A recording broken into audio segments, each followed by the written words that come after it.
shuttle and buzz off and come back. We are live. Hello. Hey guys. Yeah, I freaked out DM because I tried to seduce a priest and he didn't know what to do. Satan, leave that body, Satan. Yeah. I mean, I'm a straight guy, but you know, if I'm playing a chick and she's like, you know, she's a seductress, I'm gonna seduce men. Like, Wow. be ready for it. This is a conversation to come back to. Man, you'll seduce potted plants. Let's be real, we're nerds. We'll seduce anything that's. But yes. So, how are we doing, everybody, tonight? All right. Chillin'. Good. Good. So, ready for a planet that will get everywhere and will be coarse and annoying and a pain in the underwear? Might as well. If y'all remember, we're on Tatooine right now. Yeah, it's like fucking Luke and Anakin hated this planet. Everybody hates that planet. Not so much Luke, but Anakin really hated Tatooine. Well, you don't want to live there because it's boring. You don't want to stay there if you're a visitor from out there because it's harsh living conditions. And let's be real, sand. Everywhere. Sand. Just a lot of sand. And when he Yeah. means everywhere, he means everywhere. It's in your clothes, it's in your shoes, Oh, it's great. in places It's in you my don't fur. want sand. It's gonna be all in my fur. In your fur. I just imagine Mibbles is gonna be walking around with a dustbuster, just going like, "Get it off me! Get it off me!" 100% how this is going down. I accept nothing less than this. I never do. It's the only way. Let's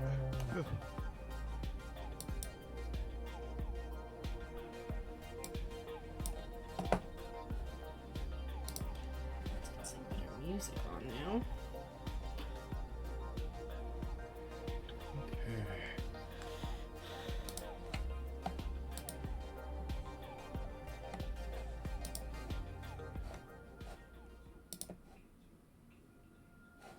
Are we traveling to Tatooine? Because I didn't, because I wasn't sure how long it's gonna take for us to get from the previous planet to Tatooine. They're funny enough. They're on the east side of the galaxy, and they're not all that far. So somewhere around here, and they're not that far from one another. So it's not that difficult. Is the map backwards in my thing? Yeah, the map is backwards. Because Cool. Let me fix that. There we go. This should fix it. There we go. So as I said, it's somewhere around here actually. This is the hut space right here. And then Tatooine is a little further down somewhere around here.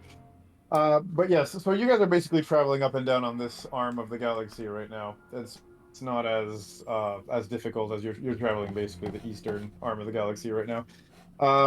So yeah, long story short, not the end of the world, and definitely not as slow. I don't know why my fan is showing in the stream. One sec. Yes, star. Just because it's fuck white, with you. and if it catches too much light, it Shows up. it throws off the green screen. Yeah, you bought the wrong colors fan, Rookie mistake, really. I mean, you know. and now you're muted. No sound. We're good. We're good.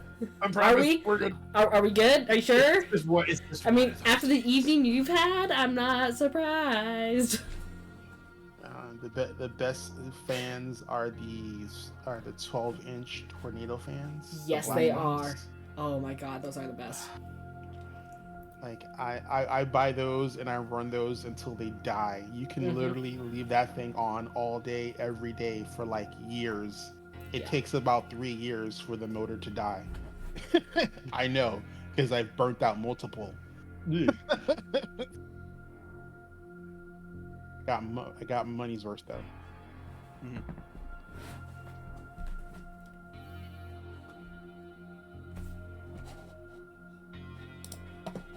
Okay. So, yes, onward to Tatooine right now.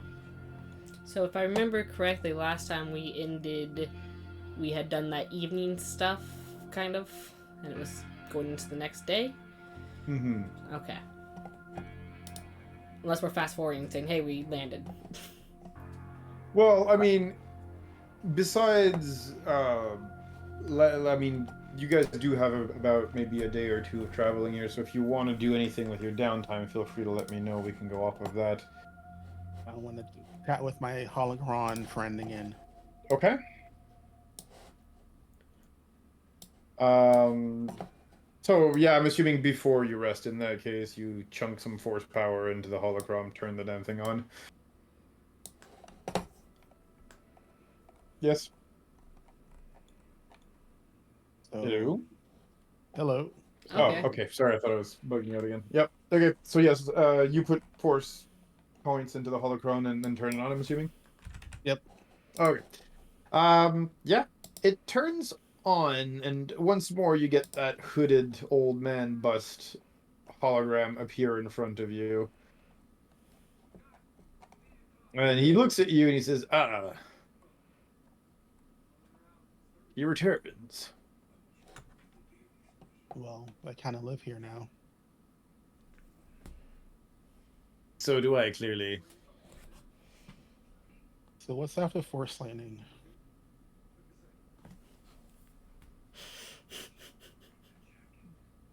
What do you mean by that? Well, I've been able to use it successfully a few times. What's next?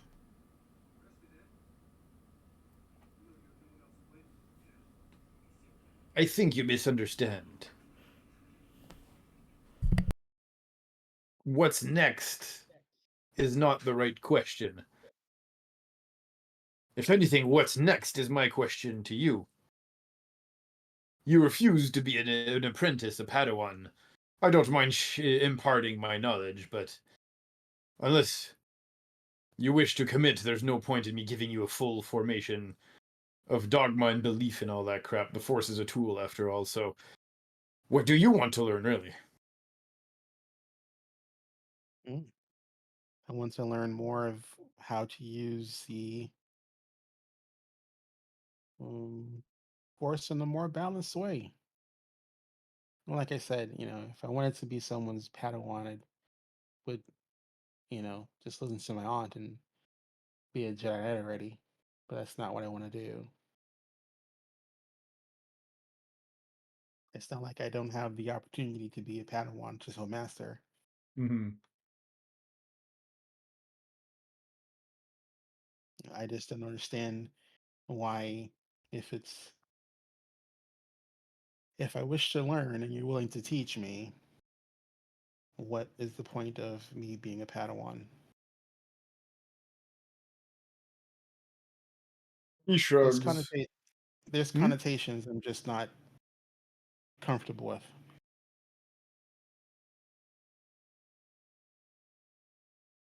He shrugs and says, "Look, it's not a mere question of techniques or dogma or whatnot. The Force, as I said, is a tool. It is not good, it is not evil. If you wish to learn more, I'm more than happy to guide you into learning something, but out of the vast, and deep knowledge that one can have of the Force and all the things you can do with it. Let me rephrase this. You're asking me what is the next drop of water in an ocean. Well, What are your what ambitions and what are your wishes? to get stronger, to have a broader understanding of the Force, to know the intricacies of what I can use it for. I've always been told there are things I can and can't do. Obviously, that's not the case. There are things that I can do that people think I shouldn't do.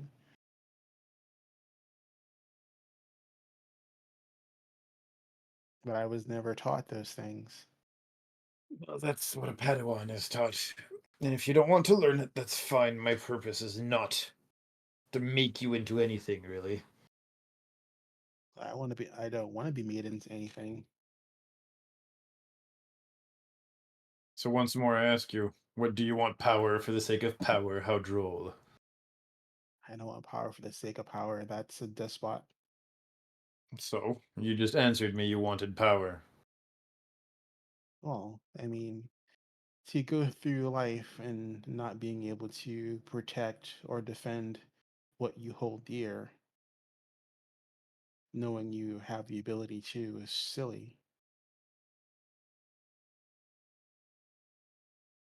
He looks at you, and it's this long, slow gaze that you can feel from behind the, what's it called? The hood. And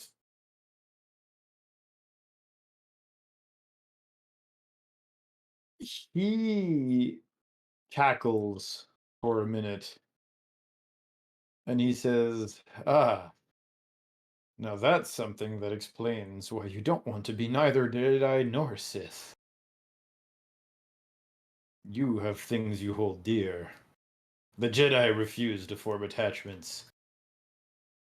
And the Sith, well, they always put number one first. But you have somebody you put ahead of all of that. Someone to protect, someone you care about." There are those I care for, yes. And, it'd be foolish of me to say it's not a dangerous world. And because of what I know and who I tend to work for on occasion, I'm put into dangerous situations where I have to defend myself and my comrades. And I've seen quickly that my current teachings are lacking, for a better word.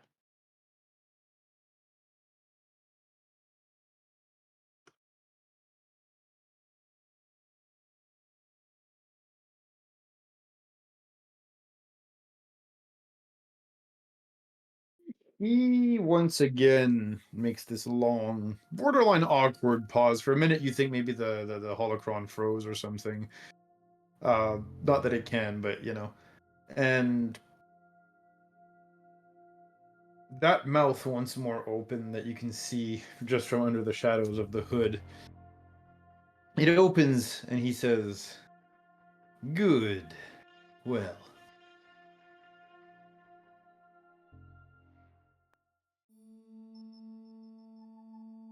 while you have been able to at least somewhat put force lightning into practice. I doubt you've sufficiently mastered it in one day to warrant learning something new. One drop at a time." And on that note, he shuts down. But long story short, come back after your next level up. Well, I figured that would be the case. I just wasn't sure. Like if you were gonna, Yep, I'm yeah. just translating into English, but yes, he says basically you're gonna have to train this one force lightning a little bit more before I start teaching you other things. Cool. And then But yep. the fighting style that you sent me in DMs, is that something that kind of entered my mind through the course of the things I've been going through? Or is that something that's more I would have to work with him to learn that particular fighting style? Oh, that one. Um, no, I think that you would have the basics for that. You'd be able to use it. Whether you can take it and transform it into something greater, I don't. I think that's going to be more of a, refine it, put some time into it. But you can definitely use it as is, I think, considering how you learned it and everything. Is that something I would have to use like a work clock and put downtime points into, or would I have to wait until I level up to um, use an ability or feat or some skill? Good question. Give me a minute here. Let me pull it up real quick. Which style was it again? Give me a second. I have to If get the not, name I'll on pull it something. from my notes. But yeah. It's in my chat, so no notes needed. If not, yeah. Here we go. Um, it's the Form 7 known as the Juyo in High Galactic 6. The Way of the Born Score? I have no idea how Worms. you pronounce Yeah. I remember that. that. It's like there aren't enough vowels for me to pronounce that properly. Mm-hmm. Oh, that is what makes you not pronounce it properly? I thought that was just words in general. That's not what we're doing? My bad. Welcome to the club, as they say. Yeah. Okay. Oh.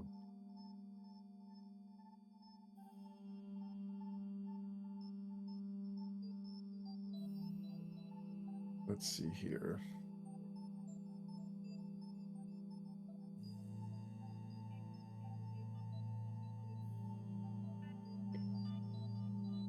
Way of the Vorks. There we go.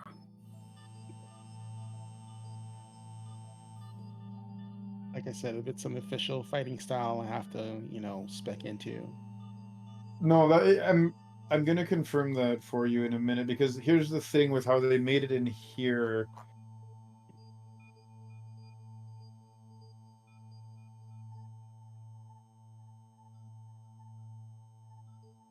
I just have to double check if they made the actual style, because Juyo is an actual lightsaber form in the system. And then its modified form, the Vapad form, which is the one Mace Windu used to use, is actually in the system as well.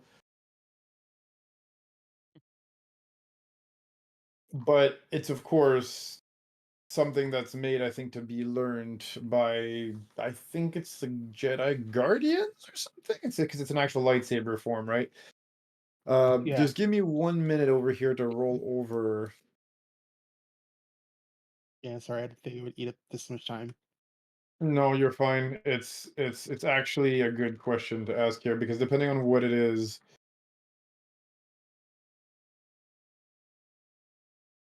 Oh, Juyo is the Way of the Vorks. That's what I am tired today, and clearly it shows. Okay, so no, okay, and the Vapad is a modified form of Juyo, aka the Way of the Vorks. Okay. No, so yeah, that's an actual lightsaber form in the system. I believe if you wanted to learn that, you'd probably have to spend, I think, a feat. There's feats that allow you to pick up lightsaber forms. If not, there is always the possibility through certain feats that you guys might earn extra feats as you guys play and whatnot. So that's also a possibility. I think there's certain decks of many things as well that'll give you guys extra feats. So you'll have to find a way to acquire it. Oh, all right. But you Yeah. have the knowledge to at least learn that one. Yep. Um, Thank you. That's pretty much all I'm going to be doing, other than spending my time in sick bay. I really want to see if I can figure out um, biologically what the heck I don't want to die boy was doing to his body, because it's uh, definitely dangerous, but it may have non-dangerous applications that I would like to see if I can pick up or, understand. mhm. Well, that's definitely be something you're gonna have to figure out as you deal with this guy, but I get the goal. Yep, I just wanted to make you aware of it. 100%. Okay, amazing. How about the rest of you three? Same thing that I normally do on these trips. Kind of just meditate on my lightsaber, sort of. How about Yeah. taking care of your kid? Of course, I'm taking care of the I mean, kid. I was I feel about like to that's a say you try to given. meditate on your lightsaber, but it's a little tough when every like 10 minutes you get hungry. Food in your head. Wow, you've gotten them to last 10 minutes? Because like while you are, very much capable of, shushing your own internal voice, this voice is not entirely your own, and it does not like being shushed. Hmm. I'm pretty sure after a while it just delves into going more, more, more, more, more. Basically. I got the kid stuff for you. Are we there Are we yet? there yet? Is another one. Yep. I'm bored. Mom. He's touching me. Mom. Mummy. Mom. Yeah. Mother! Or in this case, Dad. Dad. That too. Dad. Just wait until it gets older, then it will talk nonstop in your head, like without taking any breaks. There's no punctuation whatsoever in any of its Yeah, it's sentences. just one big paragraph. And they change the Into subject just randomly. consciousness. Yep. Yeah. Like mid-thought, mid-sentence. Does not care. No regards But for then there was anything. like a just dinosaur, and I felt like I could fly. Yeah. Yeah, exactly. Basically. Unending all day long. Not that my 5-year-old does that. No. It's especially bad because this is in my brain, so they don't have to Basically. stop to breathe. and the rest of us don't have to Exactly. hear it. Though I will state, if anybody rubs in that they don't have to hear it, Link. Orta will project the thoughts into their heads as well. No. Don't. No. So we're Don't all talk staying the crap, it's in hell us. away from Orta's room the entire time.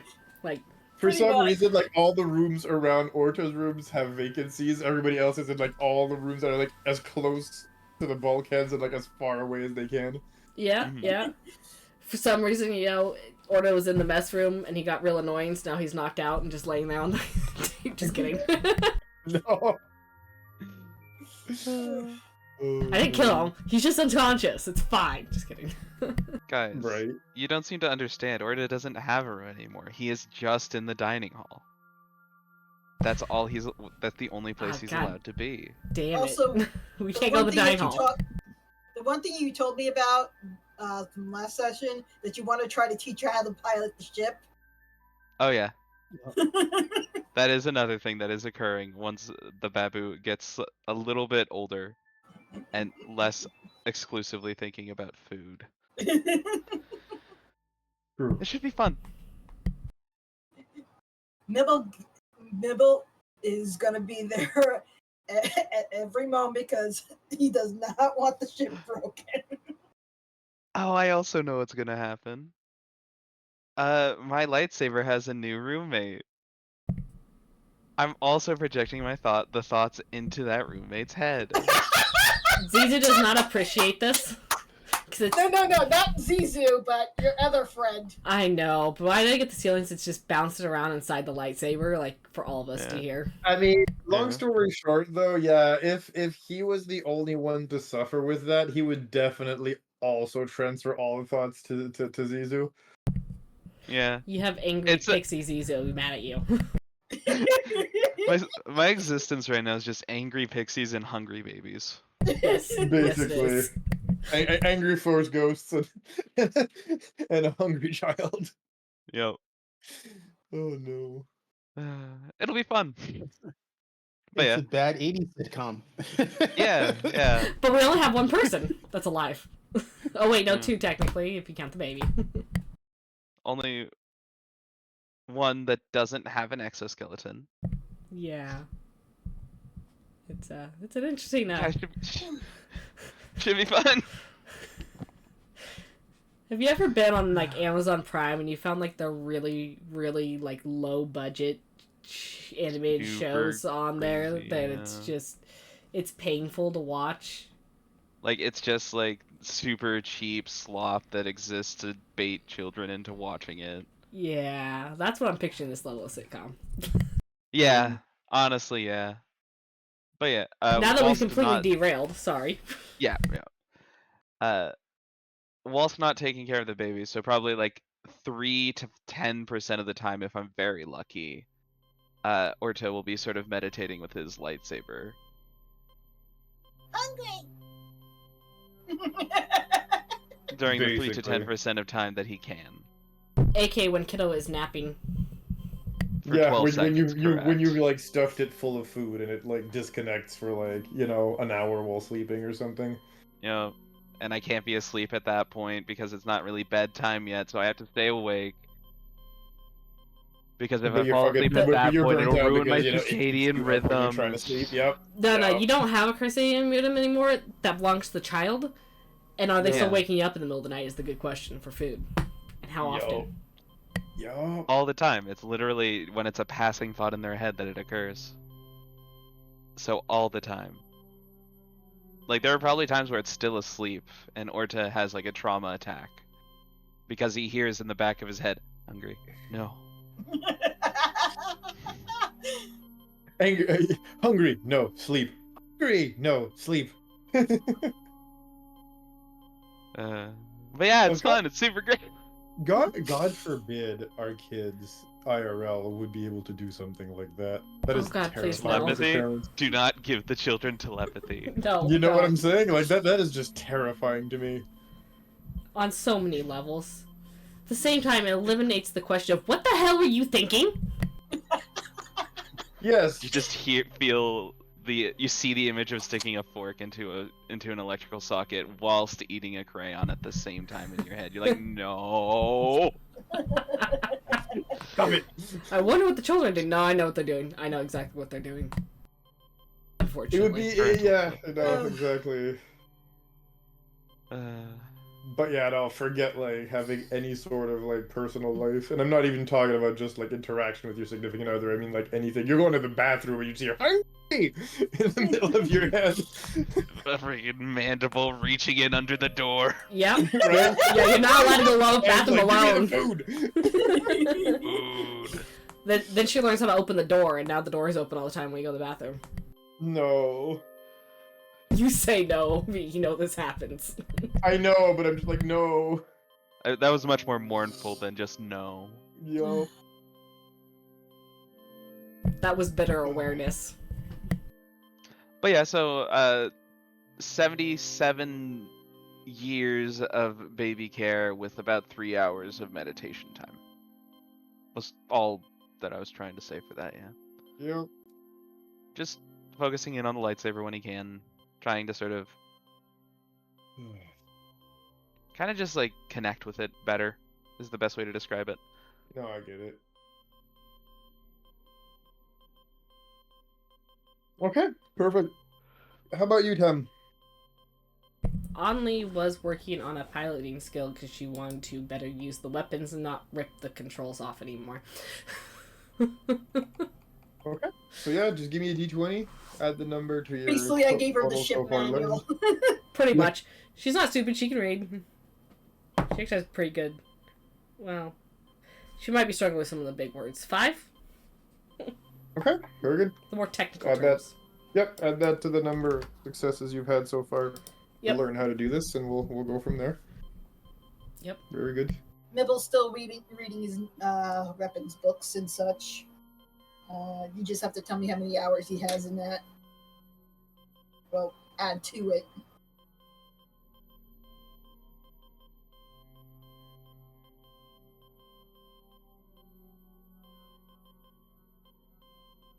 Yeah, sorry, Mibble. Sorry, I had a brain fart here. How many successes did you just roll for? You hear me? What? Yeah, you said to Mibble? Yes, I was asking Mibble. Yeah, sorry, you were doing what to learn right now? I was reading my weapons books and like Yep. in order to create my own weapon in the future, more or less. Ah, okay. I'm So still- like your arms. Yeah. Okay. I just need to know how many hours I'm in that to add to what I have right now. Got you.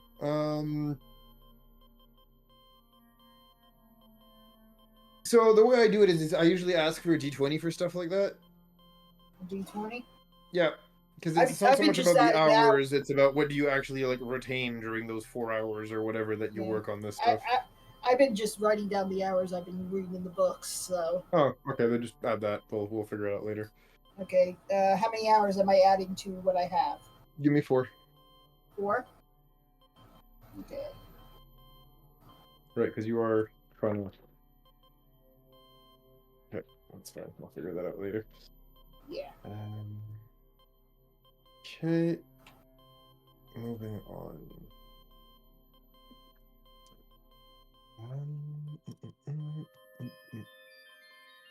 And we go from there.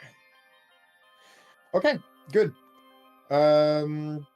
Yeah, so on that note, you guys get to Tatooine probably about 2 days later. As once more you're woken up by the ship getting out of hyperspace, you know, that lurch, the hum of the hyperdrive going silent, the faint noise of the subliminal turbines kicking in here as the regular drive starts up here. And following that, yeah, your ship will come out of hyperspace right above the planet Tatooine. And you are effectively directed, I think, back in. Mibble heads for the controls and make sure there's no Sith ships around that could be where they could be easily spotting them.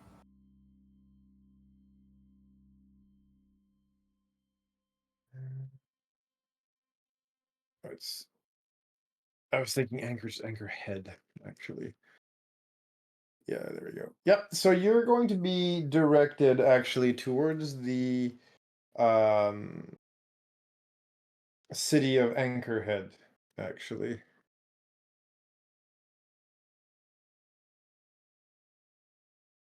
As yeah, you were looking for a smaller town, maybe like away from the main cities and whatnot, where it would be easier for you to like Lay low from the land or Siths. yeah, it'd be less conspicuous. Anchorhead is probably the best place for that here, and it still did exist back in those days. Yes, it did. Okay, cool. Actually, it survived all the way to the Galactic Civil War. Okay, cool. So yeah, no. So yeah, Anchorhead would probably be your best bet, and then from there you can probably take a transport to Mos Eisley or the bigger towns if you decide to go there. But Anchorhead will be your starting point, as Alright. yeah, that's where you end up landing.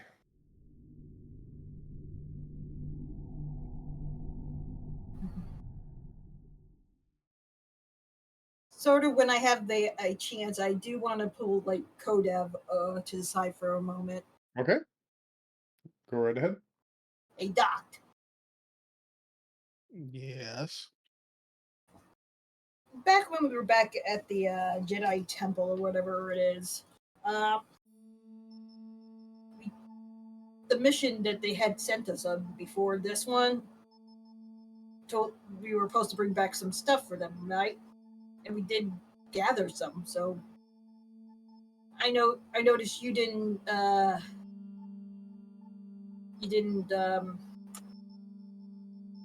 tell them that we had some of this stuff. The Bacta.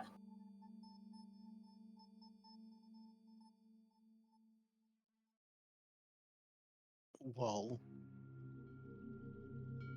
you told them the process. Yeah, but they did want samples or something, didn't they? They want samples?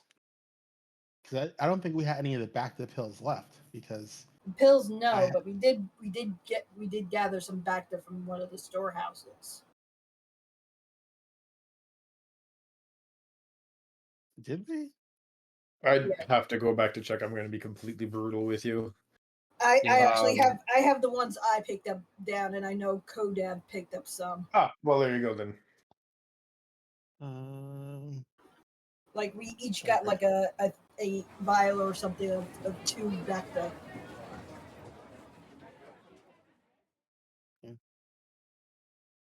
Check my inventory. Oh yes, Bacta. Well, it must have just slipped my mind. You know, the whole almost being killed multiple times.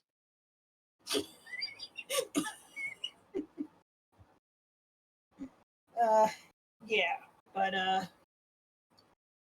when we do return, are we going to say anything about that, or should we just keep quiet about it? I'm analyzing the tubes that I have. If there's a way other than, Using the species. medical enslavement to make this stuff, then hopefully we can figure out a way. If not, then I'm definitely not going to be a willing participant in enslaving a sentient race just to make some medical potions. All right. Look, I'll follow your lead on that because, as far as I know, you know this stuff better than I do. Well, So, and I don't think Orta over there would like it if his new kid ends up having to be you know probably would not want to recommend that toward her.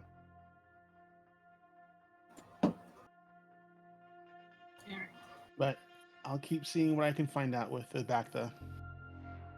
There's a whole trove of weird things that they were doing and files I'm still in the process of decrypting. All right. I do have 2 vials of that stuff myself, so Just hold on to it. gotcha.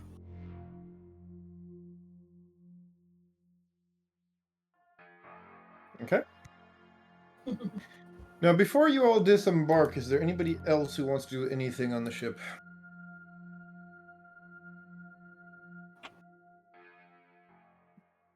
Going once? Going twice? Personally, but All right. Good. Okay. So the boarding ramp to your ship lowers itself with a hiss. And the first thing about this planet, before you even come out the airlock and walk out, right, onto the scorching sands of Tatooine, is the blast of hot air that just slams into your bodies almost physically. Dry air, thankfully, not, humid hot. That's just disgusting, but it's still really, really, really hot. Like, it slams into you, those of you who are not used to warmer climates. Like I said, Jeez. really hard. Sometimes it's not all that good to have fur. Why do I feel like I'm in a bath? we certainly are bathing in the heat.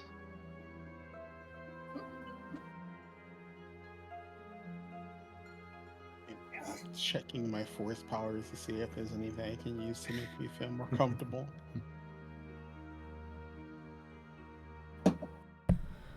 Oh, I say we don't stay outside too long. Where do we need to go?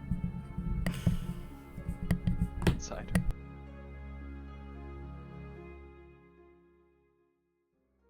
I don't know what you Where said because I couldn't inside? hear you over the heat, but I feel like you just said inside, so I'm going yes. That is correct. Speaking of inside, you mean you're going back into the ship, or are you going somewhere? Probably find a bar or We're- a canteen. We're on the trail of the process for healing the kyber crystal still, right? Among other things, yes. All right. Well, I'm following Orta's lead because he's the one that knows the way, or at least I hope he knows you know, at least what to look for. Or to tell me, do you know the way? Uh, I know that we're just looking for a similar temple as to before. Mm-hmm. I know that this is the right planet. I know that we would want to probably search for leads in from local individuals. I know that this place currently or in the going to be attacked by the Sith? It was. So Or it was, yeah. Was it past, present, or future that we're dealing with here? So when you guys got the data, they were saying it was being attacked. Okay. Like all four of those locations were being attacked. And obviously, like I explained, the order in which you did it just means that the later places are going to be tougher fight-wise. Hmm. I see. But funny enough, with you guys landing here in Anchorage, it seems like the Sith presence, at least right now in this particular small out of the way town, is at a relative minimum. You see the occasional troopers, like walking down the streets, Sith troopers walking down the streets and whatnot, but it's not crawling with like a miniature army. There's no massive garrison or anything blockading, important parts of the town or any of that stuff. Mm-hmm.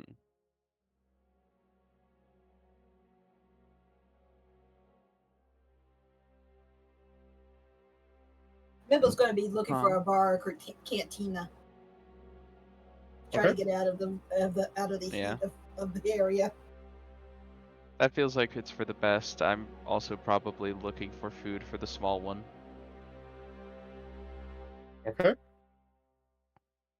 Bringing her along. We saw Are what we happened the going? last time we left her alone. Are Yeah, we going in to? order Are to we clean up the going to mess. need to resupply? Because it seems that our newest member is constantly in need We of sustenance. Yeah, and the food has been running somewhat low. Well, at least lower faster than you expected. we will probably need to resupply very quickly, yes. And very consistently. So, is this something that we're going to have to finance or seek Probably. assistance from the console? Because This is a responsibility I took upon myself, so it will it should fall onto my shoulders. because she's the size now and she's eating as much as she's eating now. I'm pretty certain she's gonna start molting soon, and her next size up, I'm pretty sure she's just gonna eat even more. We're gonna have to figure out when's the time to seek colonization for her. She's not meant to be on a ship. She's not. She's meant to be on a planet, preferably hers. Sadly, that's not an option at the moment, where she can breed her people and form a colony. Indeed. I have no intent to prevent that, but there is the matter of figuring out the proper place to bring her to as Not to a mention home. out of the sight of the Sith. Because if they find her, they probably would bring her back to what's it called, and have her breed more for the backup making. Pretty sure if they Right. find any of her species, they're going to take them back there and have them produce Bacta. But if they find her specifically, it's going to be extra bad. Right. Well, you did tell us that she does have sisters that were sent out as well. Well, not exactly sisters, but other. Yeah, we don't know if any of them contain a queen, though. Yes. I'm not sure if there is a queen involved with the other groups, But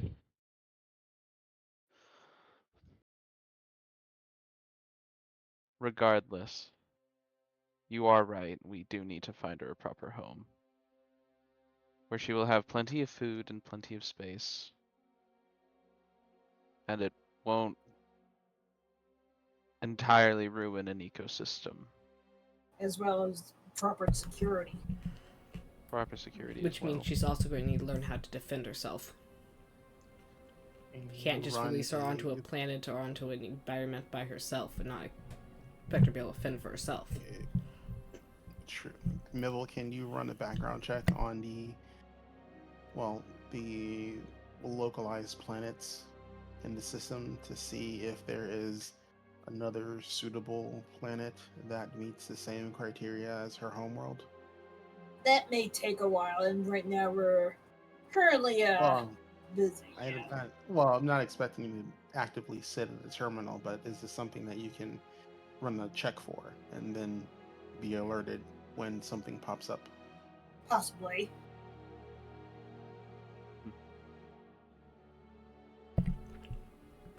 In the meantime, it's probably best to start teaching her how to find her own food, rather than rely on you for food constantly. Indeed. If any place... A desert is as good a place as any. It'll be a challenge, but I don't imagine a challenge will be a bad thing in this context. You just hear a delighted and excited squeal of food. Food indeed, a small one. Yeah, speaking of food, let's head to the canteen. Where she can eat them out of business. And also a coin. Well, more so, Otta's coin. I've already said it. It's on me. This will be fun.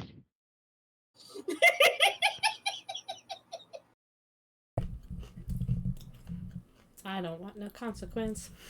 Consequence. I don't want no consequences chasing me right now.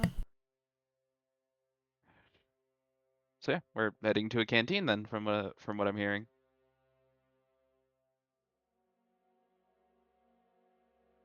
Indeed, we are. So, let me roll a few things real quick, as I want to see what happens on your way to the canteen. Or to accidentally adopt another species and teaches them how to use the Force, and they now have a baby following them around. Twins! Can't keep getting away with this. Feels like we're rehashing the plot to Mandalorian for some reason. Anyway, I am a bastion of originality, I'll have you know.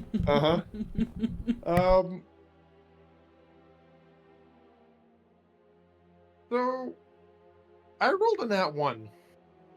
Yes. Oh dear Lord, that's not gonna That be means great. good things happen to us and bad things happen for you, right? Right? Yes. Correct. Yeah, about that. Yeah. Sorry guys, that's all the time we had for today. It's time for the stream to close. Just kidding. We're all very tired, so we're gonna end the stream early. No. That's a one on the encounter table. That's never bad. Never not bad. It's always Not if the super table is duper dandy. randomized. Inverted table? Right. Flips the table. Because it's bad for the DM and good for the players. Because the DM rolling the dice, it would be bad for the DM and good for the players. Yeah. Logic. I rest my case. Mm-hmm.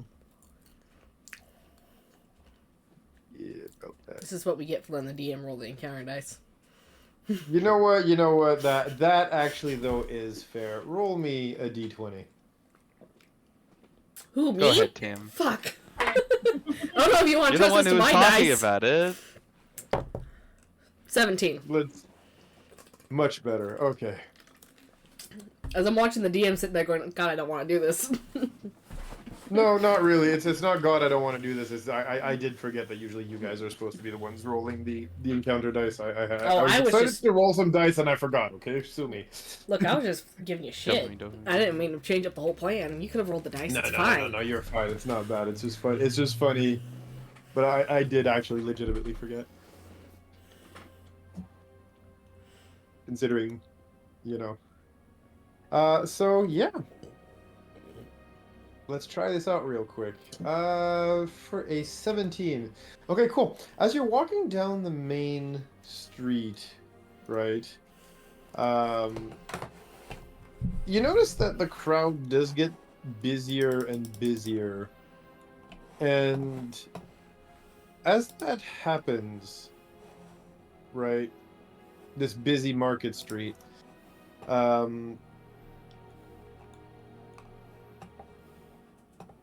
you notice one of the people walking in front of you.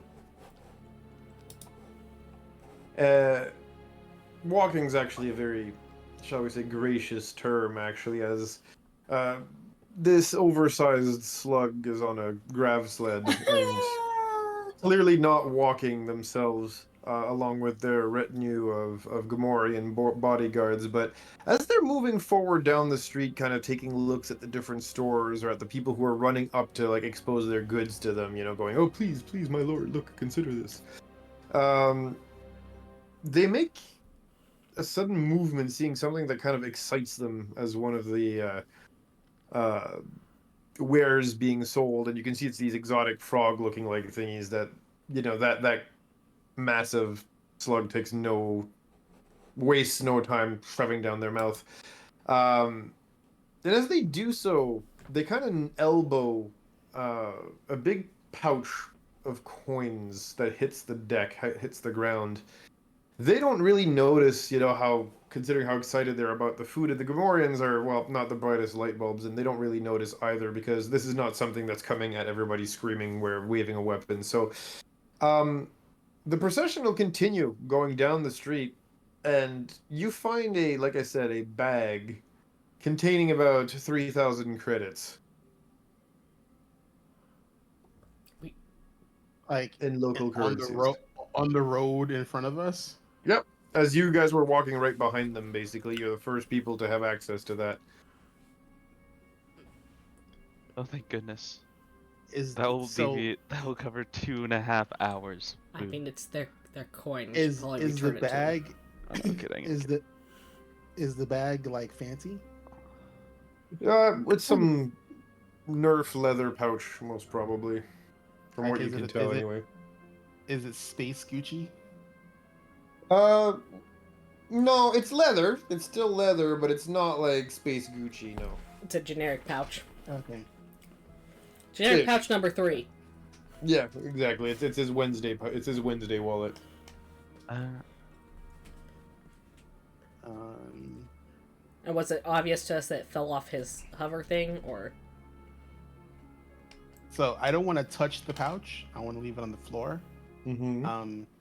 I do want to, like take like a little pebble or something from the floor and just use the force and tap his retinue on the shoulder with like a little pebble. Just like pat, pat, pat, so he can turn around. Okay. Which he'll definitely do. And then I'm going to just, point towards the pouch and go, "I think you dropped something." Okay.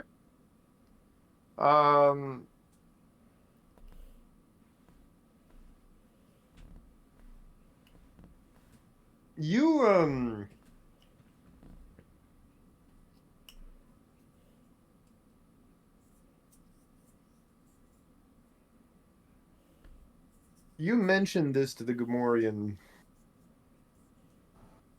and making typical Gamorrean almost like pig-like squeals. It runs up to the pouch, grabs it, and then runs back to their master, giving the pouch of coins back to the hut, whom, as you do so, looks down at the pouch says something in Huttese, laughs a little bit, and has the procession resume its yes, the good old and then has it resume its movement towards what you can assume is the spaceport, actually. I apologize to our party. I go, I do not want to be in the bad graces of a hut, considering everything else we have to deal with. I Yes. wouldn't consider. Oh, go ahead. And we also knew who it belonged to, so it was only proper to give it back. You do notice, however, that the Gamorrean did not point at you guys or anything after getting the money back. Yeah. Mm-hmm. Fine. And probably took credit for what just happened. He's From what you perfectly can fine. Perfectly fine to keep the credit on that one, sir. The less a hut with clout on this planet knows about us, the better. Yeah. But yeah, on this note, he rides that hover unit. No, just only proper return someone's belongings to him. Well, I need you and Orta. Give me a quick lore check. Who? Or- Me? Orta? Yes, both of you, you and Mibble, Lord. please. That is a solid 5. Very I'm good. very tired, you see. That kid kept you up 21. all night? Orta, you have no fucking clue. Mibble, you remember this hut. Oh, jeez. You've It's crossed that paths. fella! You've crossed paths with him before, and you still remember, how he looked at you and all that. Oh, I know who we're talking about now. Otta. But it seems he did not recognize you guys, or at least wasn't paying enough attention to you guys. All the better. Does Mibble seem like he has a look of recognition in his eyes? Oh, yeah. For He's hut? like, oh, jeez. And freezes up a little bit and then hides behind Horta. Scared ribbit noises. What Okay, what can what happened? Are you all right? Do you remember that guy from the station where we had our first ship registered? The was that the gentleman from registration that helped us get our registration for our last ship? He's the one who took the hit on that one guy that sent us on a Royal Goose Chase. The one you were sent to, take care It's of. out of character. The guy who who sent us to take care of a guy, and then we went into his secret base, and then we got trapped by him. We went into his apartment. His apartment. No, it wasn't his apartment. It was another guy's apartment. But this We guy raided the sent hut. us there. Yeah. We raided the hut place first. Then we had Then to he work. sent us on that. He Then we sent had you to to work kill for him. the original guy, and Yeah. when you went to do so, he was dead. Skinned and so on and so forth. Yeah. Basically, his head Very was in the graphic. roof. Yeah, definitely not someone we want to get on the wrong side of. I like my skin where it is. Glad we didn't draw his attention to us. Though if he's here, that does raise many other concerns. We've definitely had some questionable adventures before I joined this crew. It was not a traditional start to a Jedi's journey. That I will say. To say the least. Right?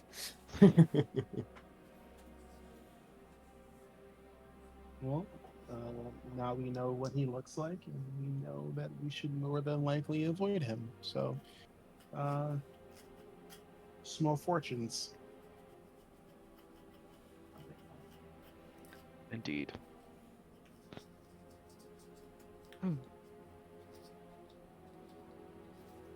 What were we doing prior to this? We were just heading to the You were on canteen. your way to Cantina. Heading to a trying to cantina. get basically a lay Yes. of the land. My understanding, right? Or try to Well- get answers. Well, get some answers. See if the temple that we're looking for actually exists somewhere in Tatooine, or at We may have least to. find a marker.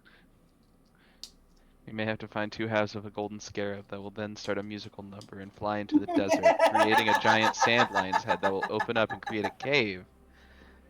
I think I'm mixing properties. No, it's still Disney, so it You're good. counts. You're still fine. But if you take anything from the cave, the whole thing is going to collapse and try to kill you while making the face of a hideous monster. Yes. But we'll find a magical flying rat carpet, and a magic lamp before we leave. And when you rub the lamp really, really quickly, you'll realize that the lamp was actually a holocron containing the soul of, well, the imprint of a long-forgotten Jedi counselor. Yes. Who knows how to use the will of the Force, aka the wish spell, but can only do it 3 times. He talks about his many previous lives, including one where he would Exactly. cast a radio show on Tatooine, often starting with "Good morning, Tatooine." I would listen to that show. Right? Well, with that derailment. Maybe we'll have some flavor of that later when you guys go out in the desert. But for now, you have a cantina to find. And so, you know what? Roll me a second encounter dice, and then we'll go from there. Yeah, I'll do so. It's like somebody else. I did my turn. I rolled an 11. Still better than a 1. In the middle of the road. It's 2 ones, so it's Yeah. twice as good. They're next to each other, not added together. Yeah. As you guys are walking down the street, you see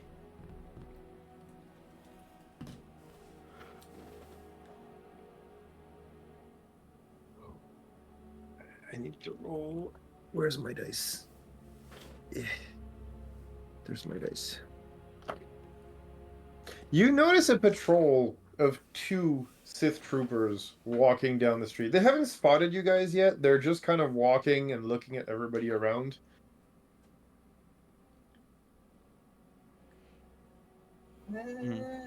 Must you have a start?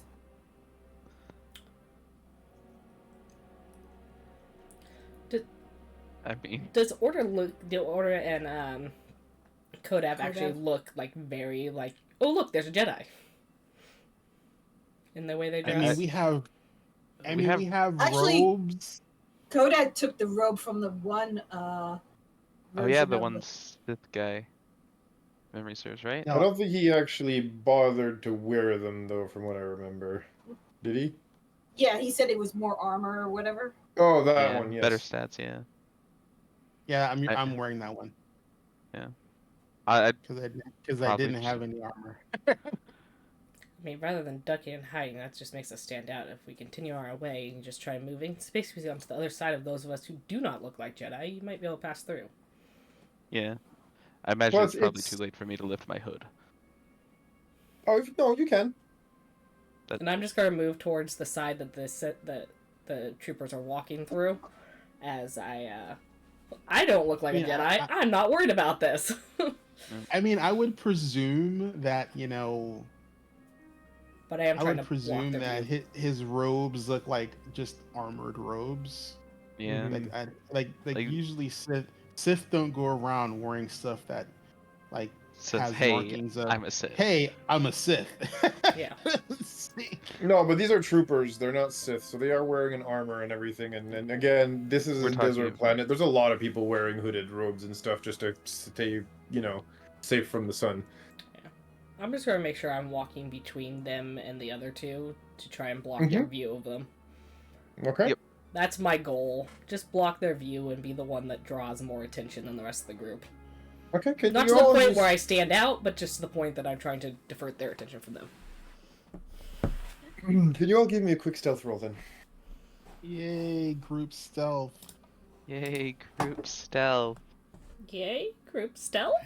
These always end well, right? 25. No, they don't. Jesus, Mibble, fuck.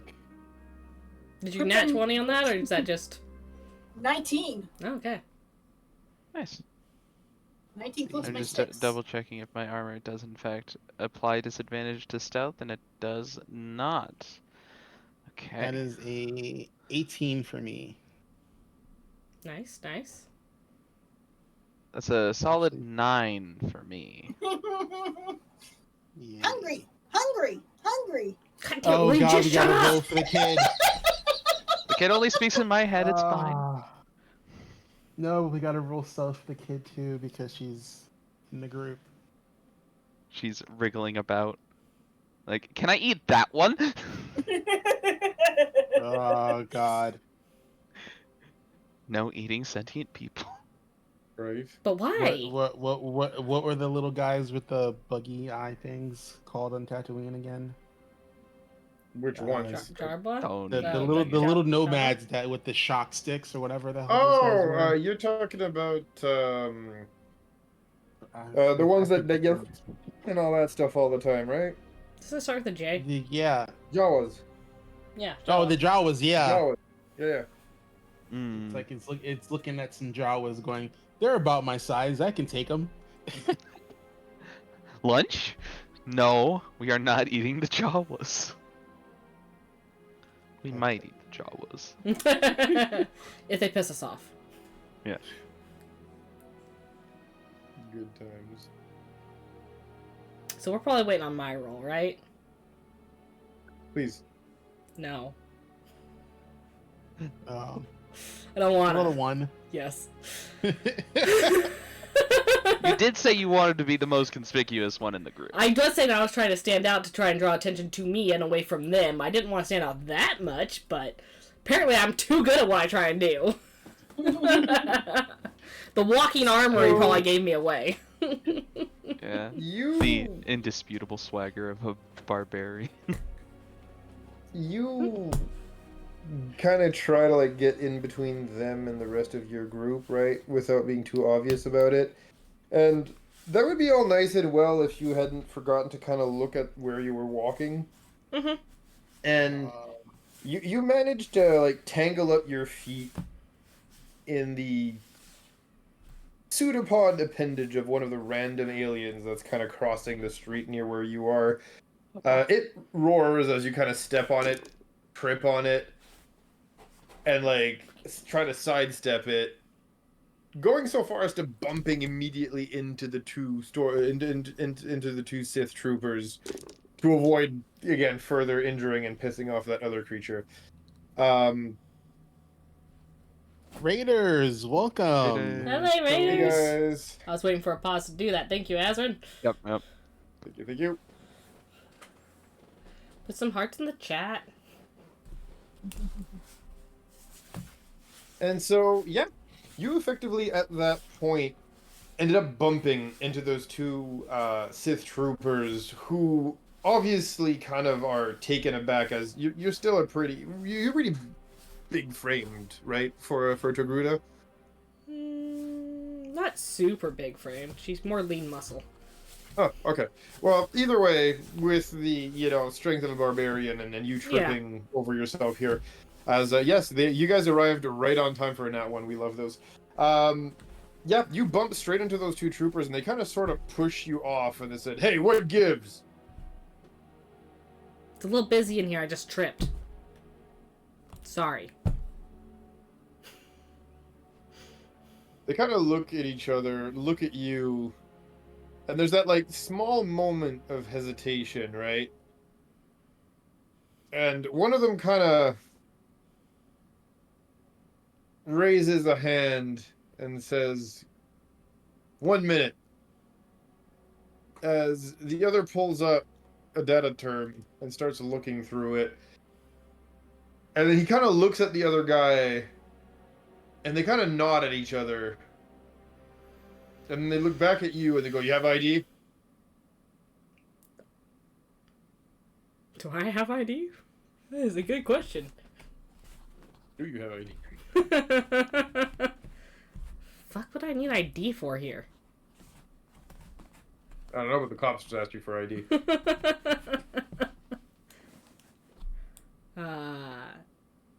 No. I don't think she would have ID. She spent her entire life in Kashyyyk. No one needed ID there. They knew everyone, right? Small town problems. True. Well, yes, but no, but yes. I know. Yeah, if you say when you say no that you don't have ID, one of them basically like puts a hand on his blaster rifle and doesn't draw it or anything, but just puts a hand on the blaster rifle. And the other one says, "Well, sorry to tell you this, man, but you fit the profile of a convicted felon we're looking for right now for multiple counts of violence. Gonna need you to come down with us to get ID'd here." Okay. I would like to attempt to do something. Okay. The one who's saying that she fits a profile. Yep. I am going to use affect mind. Mm-hmm. And post that in chat. This is not the Togruta you're looking for. Damn straight. That's exactly what I'm doing. That's why I took it. Love it. It's like, I was like, dude, I know So- there's gonna be an opportunity for me to just do the whole like Jedi mind trick, and I want to Just- do it so bad. Just to give you a heads up, the spell isn't actually a Jedi mind trick. It gives you advantage on charisma checks I know. at that target. I know, but it's Which the is closest effectively way. that you wave your hand, and if you're good at, and if it gives you advantage, and if you don't butcher it, the other person falls for it. So yes, True. these are not the droids you're looking for. So I'm gonna I'm gonna cast it on him. Okay. My light save DC is a 16. Well, I got news for you. He does not make that. Yeah. So he You failed do to have save. advantage. So I have advantage on a charisma check. So I'm going to basically stumble onto her and wrap my arm around her and be like, "Why are you bugging the local cops? We got to get to the cantina. We got drinks to drink." And I'm basically like kind of ignoring them and making them think that we're just, a couple of, town drunkards or, just nobodies. Mm-hmm. And then I'm more... Being someone who does Ooh, thank goodness for performances, I'm advantage. going to play along with that with a, I just Okay. tripped and fell. I don't know what's happening. I think I just need another drink. So, Trying to play into the whole drunkard people. Yep. so it doesn't matter if it's persuasion or perception. I only have a +2 because I'm not proficient in any of them. So Okay. it's gonna be a 19 for either or. For Okay. deception or persuasion. Got you. All right, and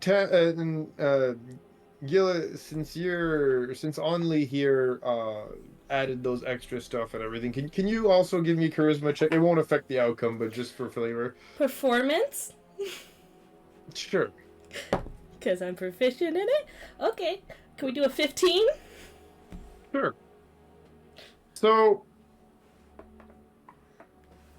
the two of them kind of look at each other, then look at you, then look at each other, mumble something into their helmets. You can assume they're maybe talking on a comm link that's built into the helmet so they can talk to each other directly, kind of thing. And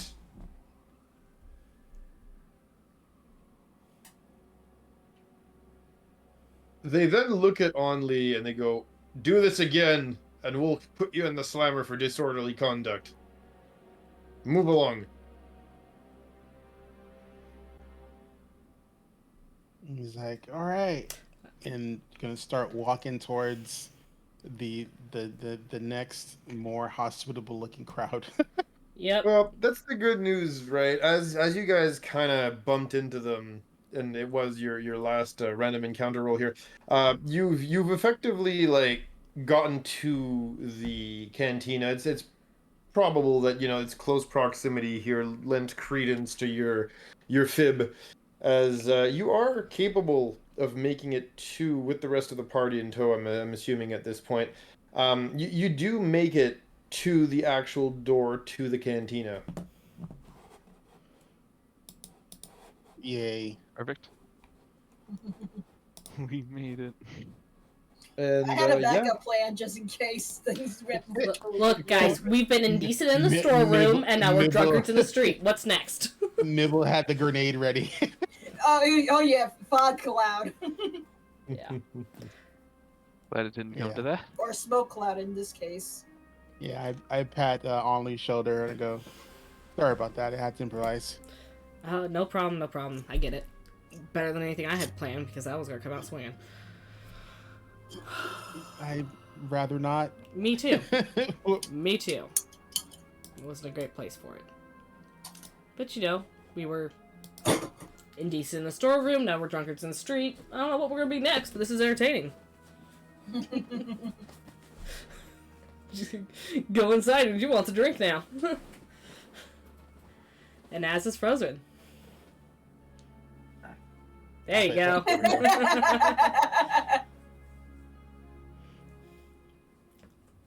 okay. Alright, so we go in the cantina. Correct. And the first thing that blasts you, which unfortunately we can't play on stream because we'll get DMCA'd, but the first thing, yes, the first thing that blasts you as you open the door is the music. And we've all heard the old cantina music. As, And we also talked about it at one point. Yes. As there is a band of I believe they're Bit. Yes, there's a band of Bit that are playing here. The good old Star Wars equivalent of jazz, which I will not say on stream. I know what you want me to say. I ain't doing it. You can't get me with these cheap parlor tricks. We've done this before. Azrin is the one who choked the other time, alright? Sorry, but yeah, that being said, jokes and silliness aside here, you are now effectively on. Sorry, I dropped the phone. Good job. Yeah, no, you guys are effectively here as as Star Wars jazz is being played. I want you to say the name of the jazz. Kind of jazz is it? You know what? Let's be specific. I will, but there will be a price if you make me say it. Are you willing to pay the price? Beep. Sure. I like gambling. All right. So for those who are listening and who do not know, this is actually canon. This is not from me. This is how LucasArts named Star Wars jazz. You could wiki that stuff. It is not coming from me. They actually called it jazz, but the A is replaced with an I, making for a fun little expletive that if I say it too loud or too often, we'll probably get this show canceled. But long story short, yeah, that is actively how they called jazz in Star Wars. And just in case you're not listening to Sirenscape right now, as you should be, I did actually find some jazz on there to play. Oh, nice. Some Star Wars jazz or some regular jazz? Just regular I jazz. 100%. I didn't search the other one. No, you're fine. That it was. I don't think you want to type George. that. Sorry. That it was George who came up with that. Yeah, it was actually Lucas himself who called it that. Yes, that is correct. It is 100% old school canon that Star Wars jazz was called jazz with an I instead of an A. Mm-hmm. Mm-hmm. Mm-hmm. Good Have fun with times. that, chat. Jazz. Yep. Good times. Anyway, segment on Star Wars music's over. You guys hear all this music playing, and you can see there's a bunch of patrons here, seated at multiple tables, drinking, having a good time. And behind the bar, there is a man, or alien, should I say, that's been serving people drinks. And again, there's that Biss band that's playing music, and yeah, it seems to be good old Cantina rolling right now. Nibble is gonna look for anyone who's looks local but also adventurous, somebody who would travel the desert more often than not. See Okay. if he can find a table nearby or something like that. Yeah. Give me 1 second here.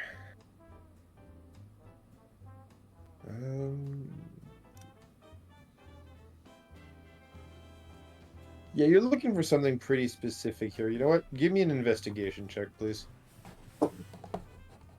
And that's gonna be a 25. Are you looking for like a more rugged adventuring type?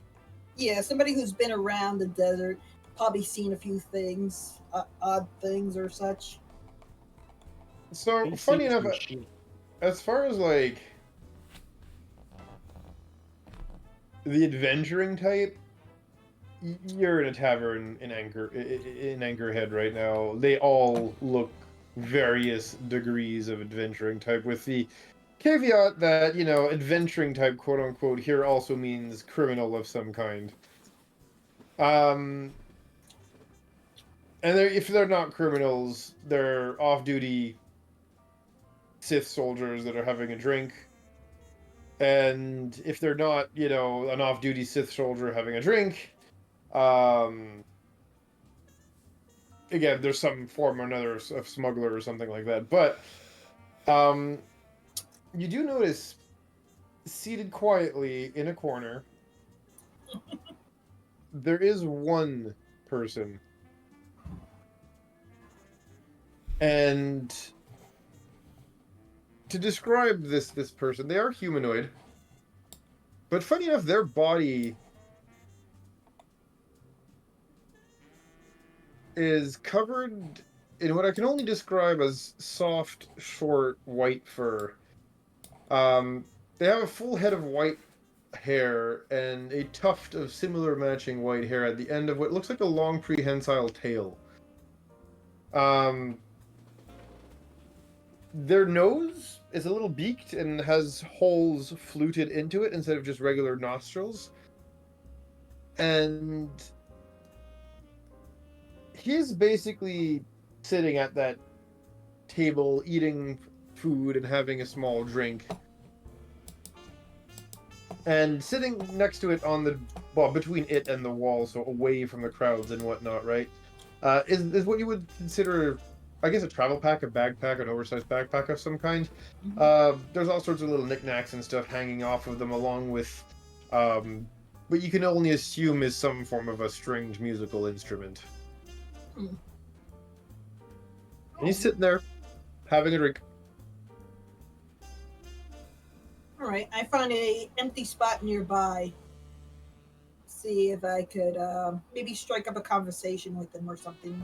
But Okay, so how do you go about doing that? well, first I go and get a drink, Okay. and then I sort of like wander over and whatnot, and I'm like, "Hey, buddy, you around? You travel around here often?"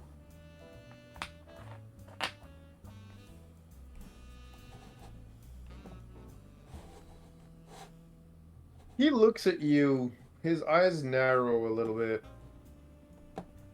as he kind of turns into the booth a little bit, you know, almost to kind of face you. Mm-hmm. And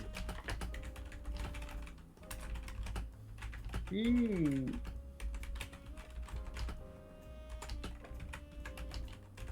looks at you and says, "Ah, and you must be the one the cards warned me about."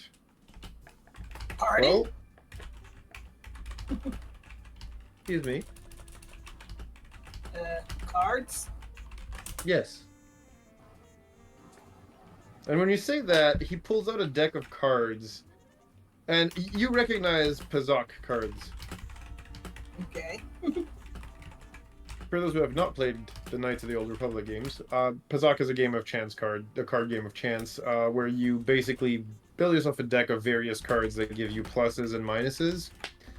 And so think of it as blackjack with extra rules, where you have in your hand 4 cards that you can use to either up or lower your score, with of course the goal being as close as possible to 21. So yeah, blackjack with extra rules. But yeah, that being said, you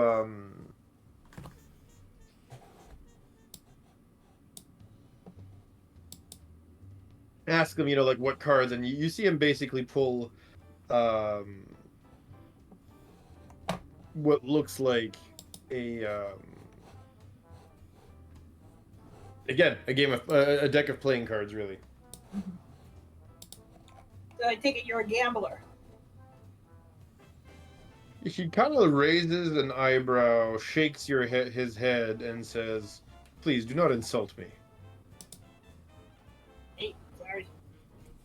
Just an assumption. And clearly a mistaken one. Is there anything else I can do for you? Well, you seem like you're pretty what's it called? I can't think of the word. Knowledgeable.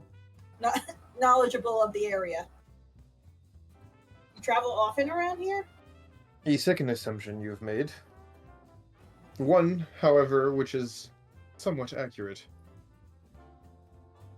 Do you mind if I take a seat?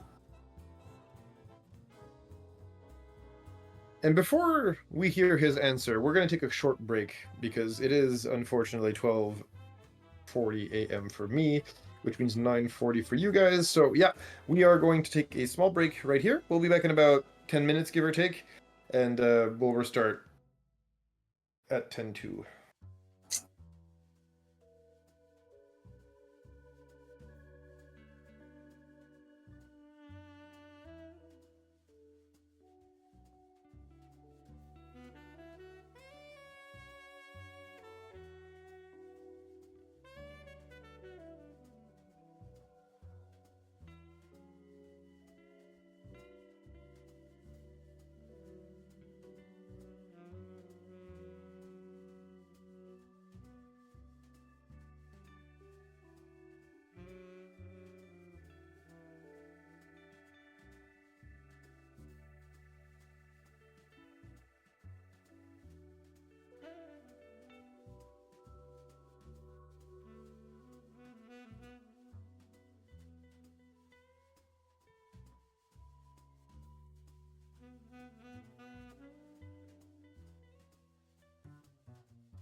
And we are back. Hi.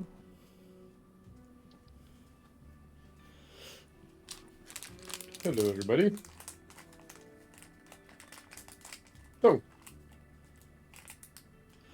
I believe you were asking if you could take a seat next to that person. Wherever they are. Yes.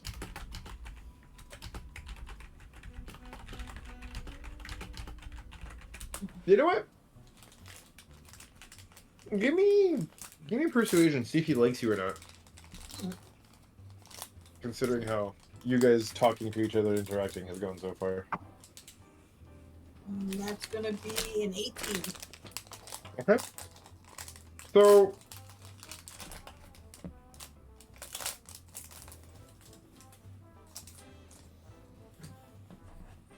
as you're saying this, right? He nods and motions to the table Mhm. and says, well,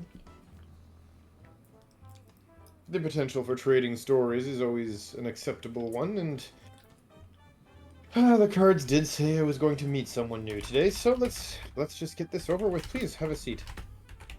Nibble sits across from him. So, buddy,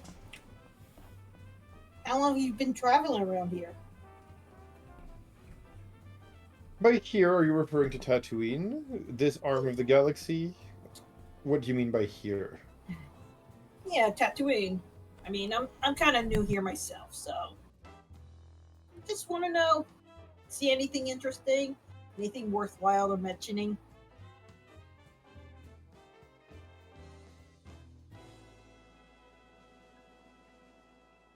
He looks at you and he says, well,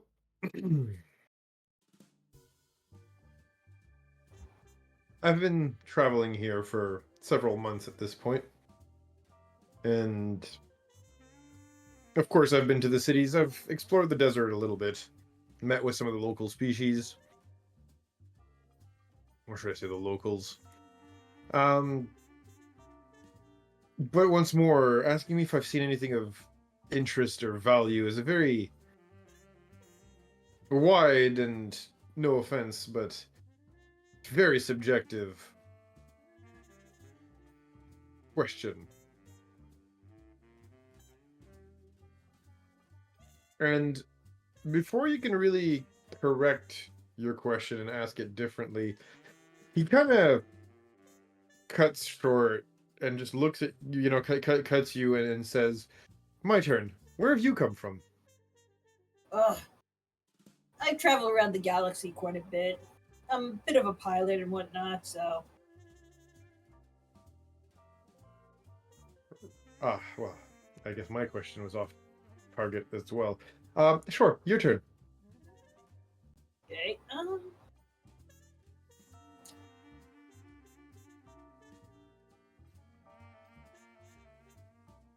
Have you come across anything of like I'm trying to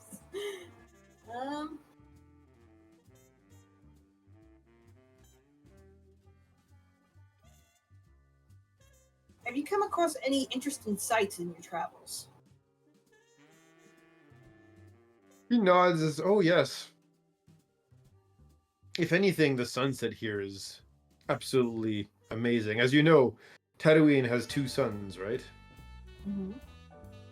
So you can imagine what it looks like when you've got double the setting suns." I guess that would be interesting.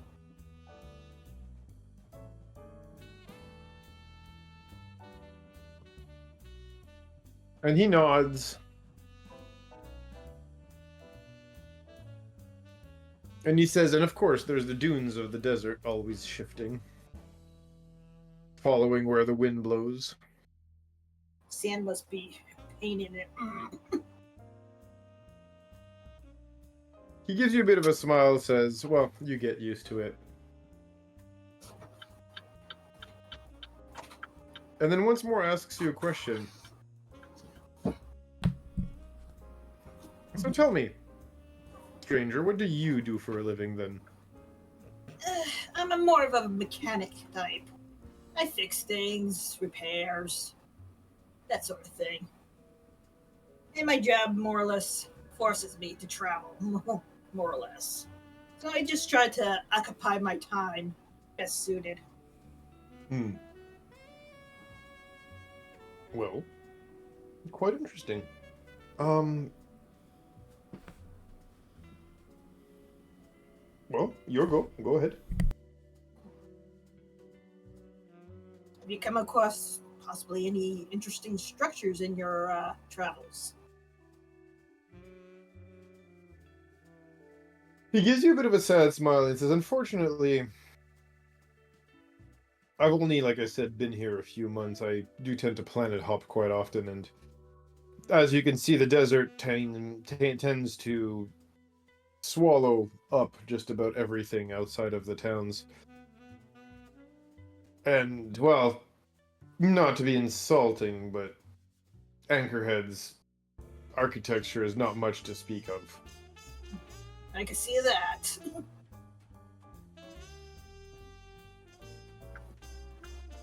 But you haven't come across like maybe any kind of interesting temples or anything like that? Maybe Sorry, something ancient? it is my turn. Oh, true. Sorry. We are trading stories, yes? True.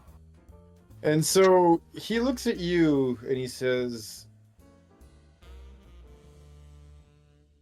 "A small precision on what I asked earlier. When I asked you where you came from, I meant the planet of your birth, Ah, okay. as I've never seen one of your species." Yeah. Do you know how many people call me cute? But I'm actually what you call a cushy man. Oh. And from Yeah. whence do you hail, Cushy Bun?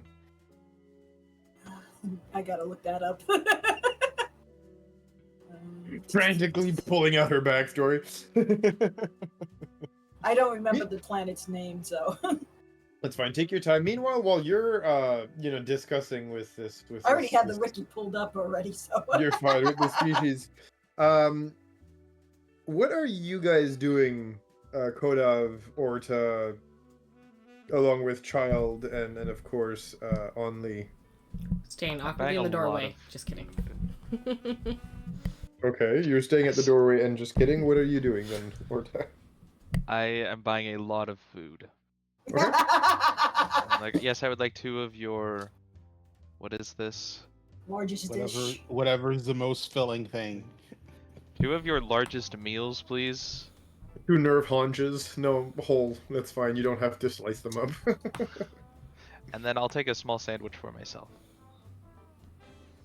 And for a minute, you can see they look confused, right? Because your diminutive little friend here is not quite high enough to peek over the bar.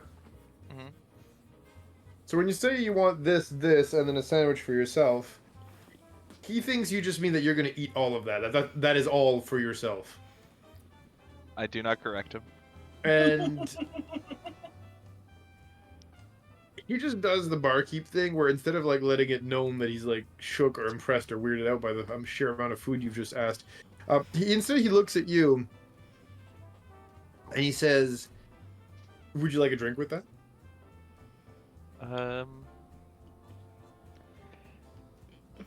I'll take whatever is your best source of hydration.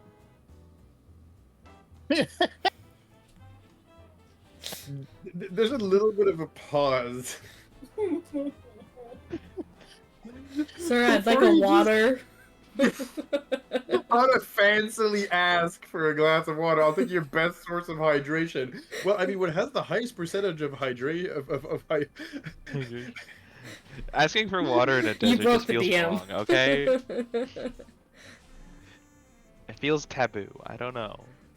They're like, oh, water, huh? You too. Well, you'd be surprised, but like most alcohols or anything else that's really liquid does usually have some degree of water involved in the making of, as it is liquid and, tolerable by our digestive system. So, funny enough, yeah, it's more like, do you want water or do you want water with stuff added to it? or water that He was hands me a used and fermented Gatorade. to make something else. You know what I mean? But like at the end of the day, it's still water. Coffee is made with water. Coffee has water, right? It counts as water. I concur. Coffee is water. I knew somebody was gonna make the joke. But yes, so you ask him for his quote unquote best source of hydration, and he kind of like looks at you for half a second, like, really, dude, this is how we're doing this, and then he brings you a glass and fills it up with water, sets it on the countertop next to you, says, "Food will take a little while, but I'll have the kitchen fired up in a few." My appreciation. As he punches something on a data term, probably behind his behind the bar here, and yeah, as he did it, you hear a whooshing sound coming from the kitchen, like somebody just fired up the grill. I'm gonna approach the bar as well. Not near Orda, who just ordered water, because I'm not gonna be associated that. The food's beside the point. He ordered water. At a bar. At a bar. I have no regrets. Probably order something along the lines of some mead, and she'll let out just kind of a bit of a sigh, like she's had a long day, and I mean, which is accurate given what just happened outside, and drink the first glass before she engages anyone in conversation. She more wants to sit and listen and kind of gauge the general vibe of the crowds and who's around her.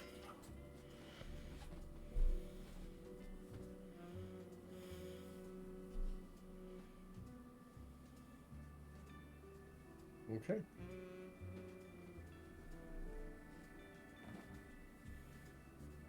There's a lot of people here. Sorry, I'm looking actually at the list here of characters I have for this area.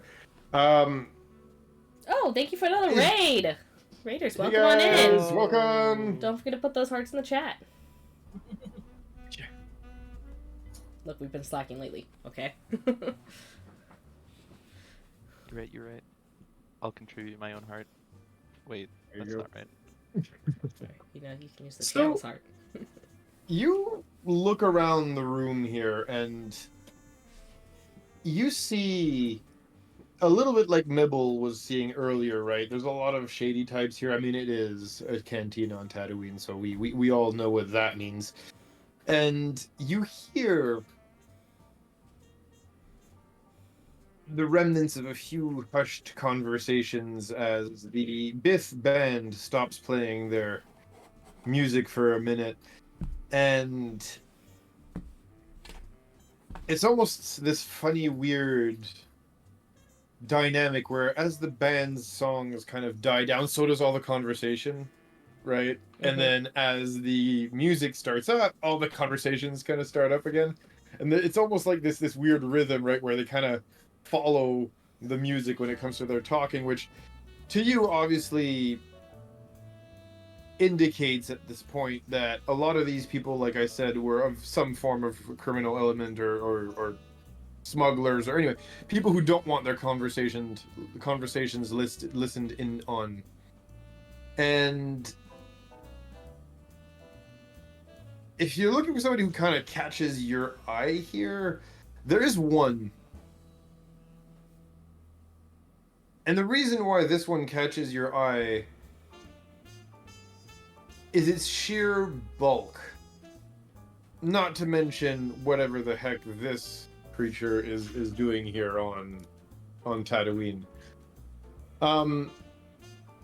Looking at them, they have this grayish blue skin and muscles bulging to the point where it's almost like, well, if it was planet Earth in the real world, let's just say it looks like way too many steroids were consumed here. And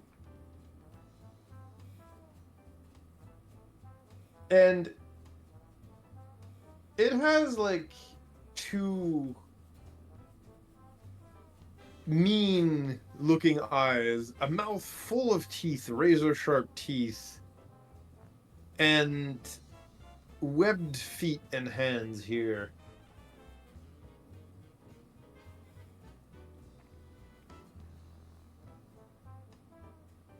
And everything about this creature, looking at them, screams, this belongs on a planet full of water. What is this person doing here on Tatooine, if anything?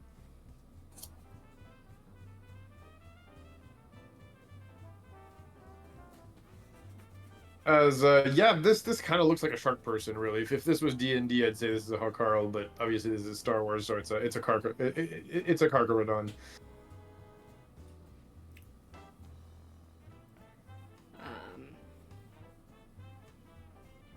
He's sitting kind of by himself, or is he got people he's talking with right now? He's actually sitting by himself by the bar right now.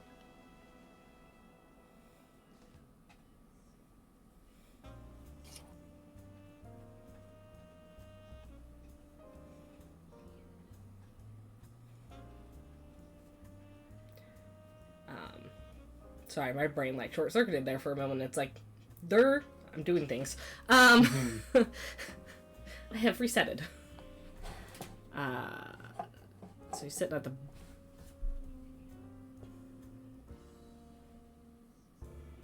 How does she... Is he like other end of the bar, sitting at the bar, or is he fairly close enough to strike up a conversation casually? I mean, it depends on where you choose to sit, really. But yeah, you could probably, sit relatively close to them, or close enough to start a conversation.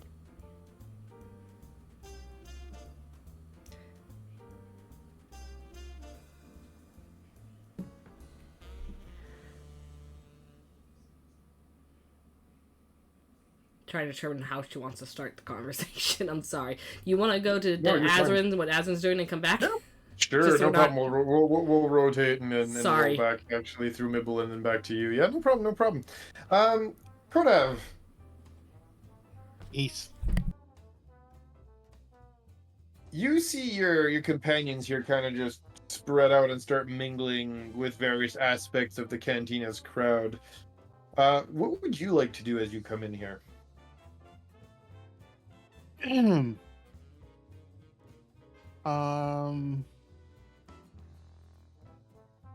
kind of want to find someplace near them to sit, and then I would like to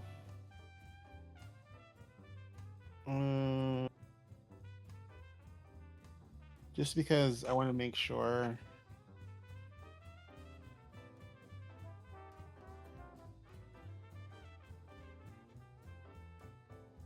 Yeah, so what I'm gonna do is I'm gonna just,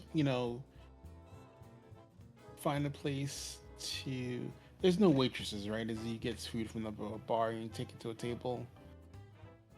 Yeah. I mean, if the barkeep knows where you're sitting, they could probably get a droid or something to bring the food to your table. Or some other waiting staff, depending on what they have. You don't really know that yet, but yeah. Yeah, I mean, I'll just, go to the bar. I'll swing past the bar and just say,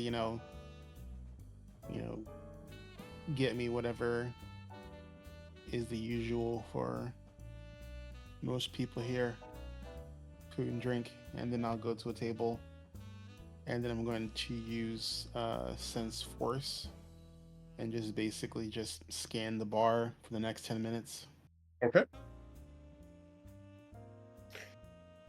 So, you use Sense Force, right? Here, let me check here real quick.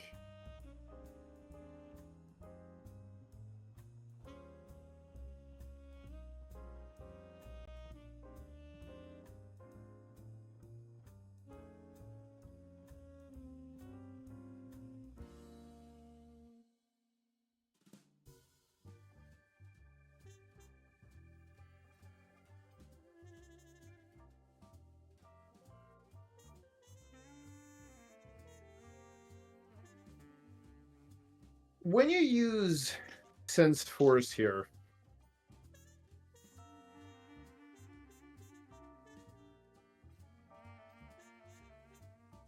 I mean, yes, these are all people who are alive and everything, but they don't seem to be particularly strong in the force, or at the very least, they don't seem to be using the force right now. And you're not really feeling any inanimate objects, obviously, that are attuned to the force, like a holocron or something else like that would be. Or a kyber crystal, from a lightsaber or things like that. The only thing that you get a very slight feeling for is people you can't quite see in a nearby VIP booth.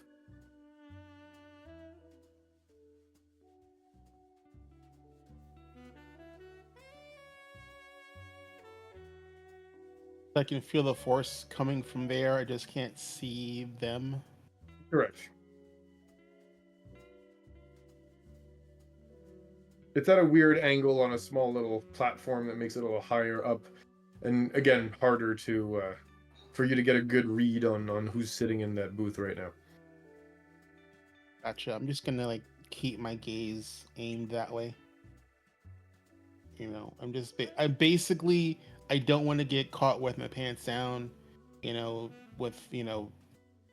getting surprised by a surprise Sith, blah. End up getting choked by nuts again. Yeah.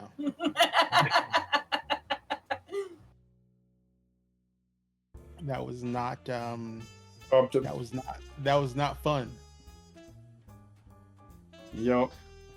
So that's what I'm doing. Okay.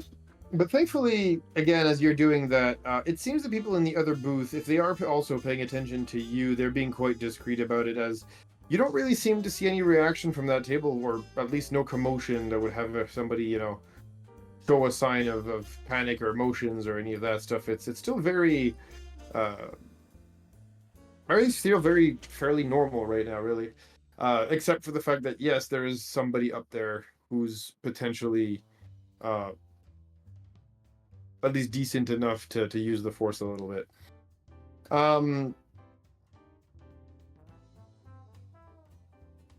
And as you're doing that, a plate is brought up in front of you with a drink, and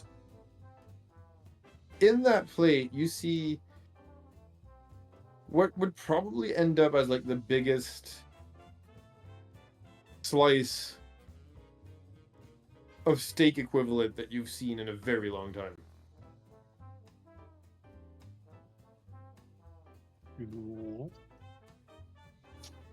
Do I sense that there's any fixings on the steak? Can you define what you mean by fixings? Sorry, that might be my English not being quite on point here with this.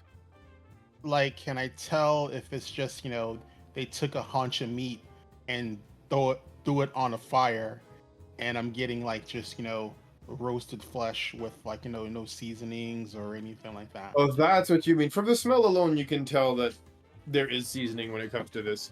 It's probably been rubbed down in oil and herbs and then marinated in a sauce for at least 2 or 3 days, so it would really absorb it.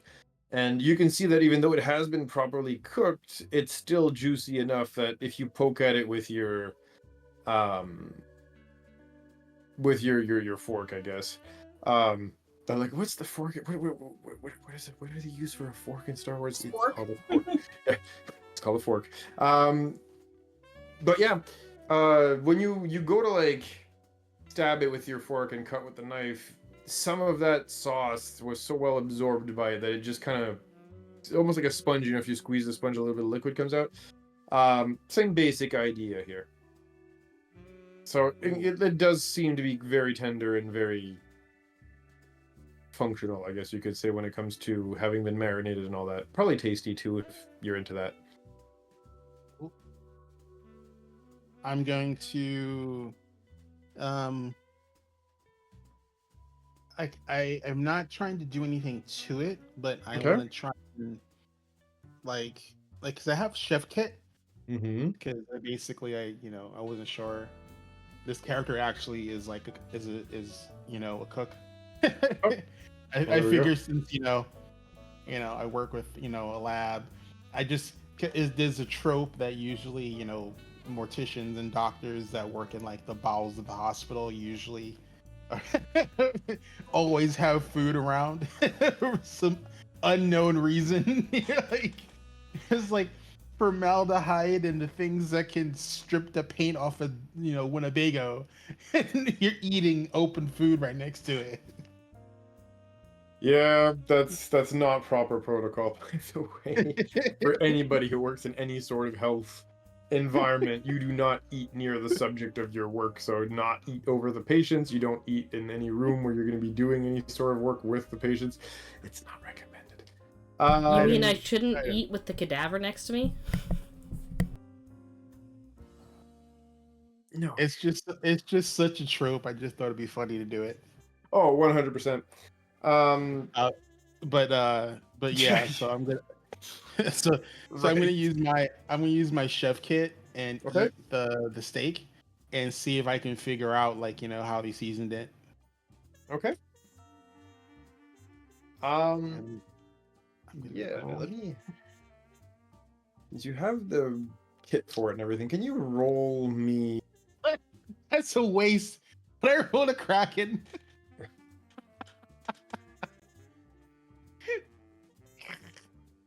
I just can't wait for the that one clap back when combat starts, you know? Oh, gotta love the so- dice. No, So I already that's- balanced that's that one the- earlier. So that's Right. a 28.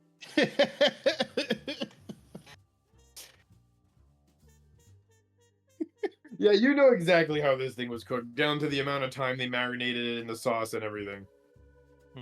I'm like, Which for a Right. backwater planet like Tatooine, that's actually relatively surprising that they were able to do that. And you guessed that the nerf steak was probably imported. They don't really have nerfs on Tatooine. I don't mind paying a premium. Yeah, I'm gonna enjoy my steak while surreptitiously looking in the corner where the other Force users are, and enjoy my meal. And suddenly start Okay. choking. All That's right. why I have the sense Force. So if they try and force choke me again, I can. You're like, it's that guy. I Get him. No. Oh wait, I'm you not can't falling talk. for this again. You can't get me twice with the same trick, DM. I will not choke on these nuts a second time. For context, for those who missed that particular episode, our man was eating a salad and asked me to describe the salad, so I describe it as being a salad with tomatoes and cheese and nuts and the whole 9 legumes and all that stuff. And as he was eating, a Sith who was hiding out his identity in that particular moment. Diplomatic missions, they were not allowed to kill each other or anything, but that Sith chose that particular moment to discreetly force choke Kodav as he was eating that bite of the salad, and made it look like he was just choking on his food, really, when in fact he was actually being murdered. But it was a fun little moment. It was a fun little moment. Choking on these nuts. Pretty much. So, and then me, like an idiot, said the sentence without realizing what I was actually saying at the time, and it turned into quite the funny moment. So, whenever you hear us referring that, no, we're not just being immature children. There was just a funny little moment here that happened a couple of episodes back. Yes, Orja. Also, we do have our VODs of previous games played on YouTube, so if you would like to witness the moment yourself, you can find it on YouTube. I was about to That say, is if very you want true. to see the player's reactions when the DM dropped that joke, find it on Yep. YouTube. Yep, it's about 3, 4 episodes ago. It's on YouTube. I think you can find them on the channel here too if you want to bother going through all of the different VODs Yeah. that we drop. But yeah, YouTube Twitch otherwise will takes have them it down for pretty you. fast now, so. Oh really? Okay, Yeah. they're not kept here anymore. Okay, Yeah, gotcha. I So yeah, wouldn't YouTube it rely is. on here. Go to YouTube. We save them. Listen to the boss. Got it. Links So- in the chat. Awesome. So, that being said, yeah, you guys I mean, you Kodav here are able to eat and do keep a watchful, well, for lack of better term, eye, watchful force awareness on that booth. And that rolls us back to Mibble. You were talking with that adventurer type that you were looking for. Apparently, Cushy bands are from the planet Cushy Band. Oh, there you go. That makes sense. Yeah. Yeah, that Wait, makes That sense. solves that issue. seriously? That's literally the planet is named after the species. Or Yep. the species after the planet, but yes. One or the other. Which came first, the chicken or the egg? The rabbit. And when you ask him, when you tell him that, really, you see a long. I don't think a long. I guess a longing in his eyes as you mention your homeworld, and he gives you a bit of a smile, pulls out what you can assume is only a notepad, but again, it's not a digital one like everybody else is used to. I mean, it's an actual book type thing that he opens, flips a couple of pages until he finds a blank one, and he writes something there, which you can't quite make before sliding the journal, I guess, back into his pocket. Okay.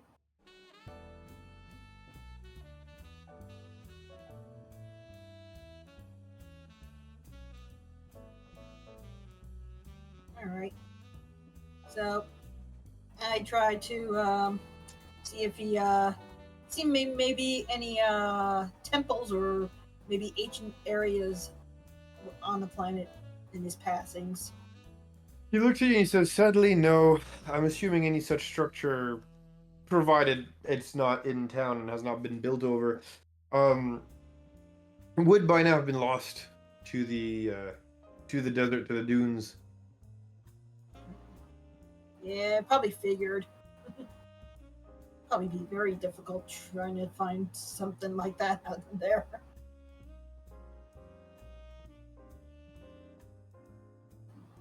Okay. Yeah, so Mibble chit chats with them. So Okay, very good. So you guys again continue chit chatting like that for a little bit, and as you're engaged in that conversation, that rolls us back to Onley. Not Orna? Right. Sorry, I completely brain farted here. I am so sorry, guys. It is late and my brain is not cooperating. Orda, you finally get a big, nay, let me correct that. 2 big plates that have those similar huge-looking steaks that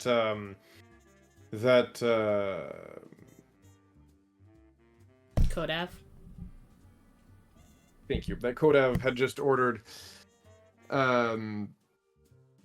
What's more, When I see you get the steaks, I give you the thumbs up. and I like nod. I'm like, yeah, those are good. and as you're Cortez giving just him, like gives him a nod and then like lifts up the child, puts And the as- child on the counter. as you're giving him the thumbs up and lifting the child, the third plate finally comes, and it's this tiny little sandwich. Perfect. I wasn't very hungry anyways. Honestly, seeing the child eat Yep. horrifies me most days. Exactly.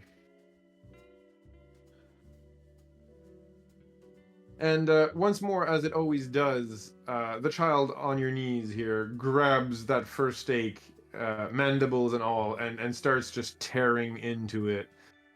Almost more inhaling than chewing on this thing. Hmm. And the... how do I put this?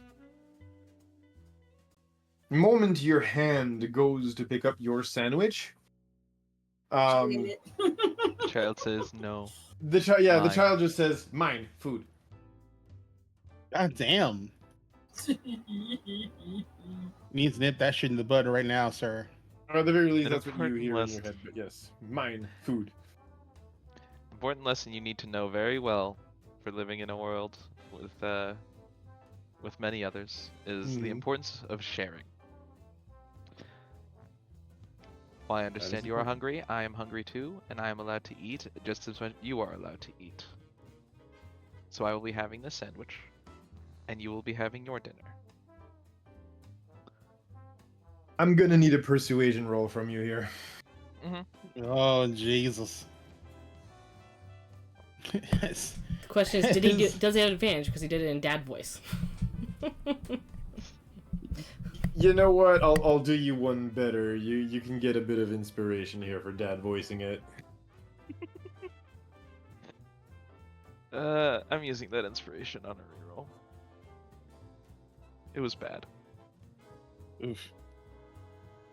Oh, it was worse. Oh Jesus! Oh man, it was great. It was a really low number, and then it got cut in half to the lowest number. Oh, so you rolled a Yay. 1 from your 2? I got a 2, and then I got a 1. Oh no. Oh, Okay. Grab Jesus! inhales. Your dad voice needs work. Clearly. Little bit What work. happens then is your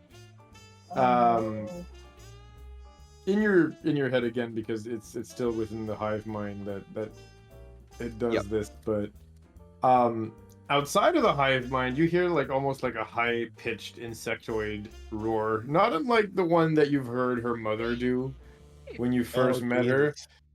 Just clearly not nearly as loud, but very much in that style, in that vein, you know, of her expressing her discontent at the idea of sharing, I guess you could say. And in your head, you just hear this high-pitched, which I'm not even gonna attempt because my voice doesn't go that high, but you don't want the dogs barking up and down the entire neighborhood. I understand. I don't need the glass to crack. That's, you know. But you hear this like very, very high pitched and very, very low, like loud, should I say? No, mine. Don't tempt me into doing it. Please don't. You're gonna have to get violent. As it tries to grab onto the sandwich, and like it's even disregarding the steak at this point. It's almost like you wanting the sandwich has made the sandwich that much more valuable, and you can tell that the child is hyper focusing.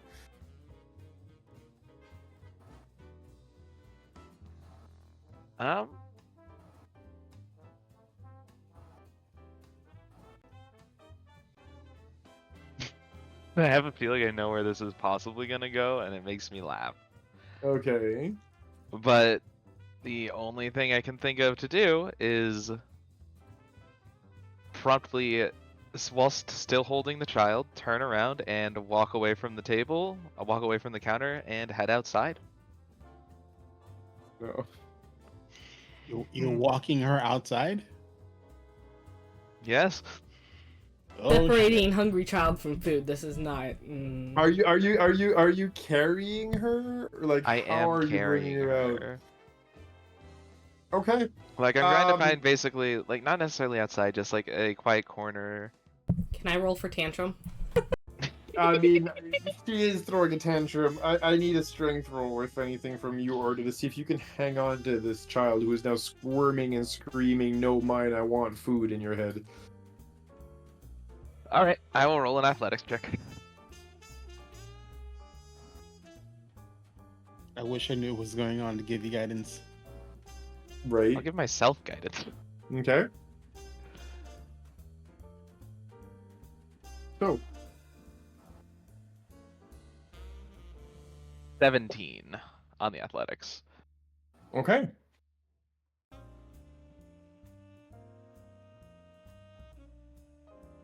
So, she's wiggling for all she's worth right now. Mm-hmm. Thankfully, you are used to wrangling this particular child, and as a result, for all of her squirming and wiggling, she does not manage to escape your grasp, as she is clearly angry. You hear high-pitched like squeaking on repeat in the hive mind's like shared room, if you want to call it that. Yep. In the brain space of the hive mind. To the point where it just feels overwhelmingly like your whole brain is just screaming inside of its own like casing. Mhm.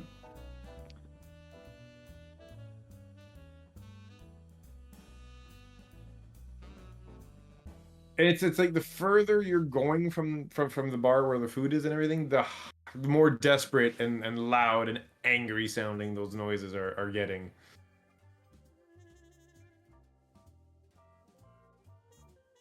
As we are walking away, Mm-hmm. oh gosh, how to put this? The words are hard to put together right now. Orta is I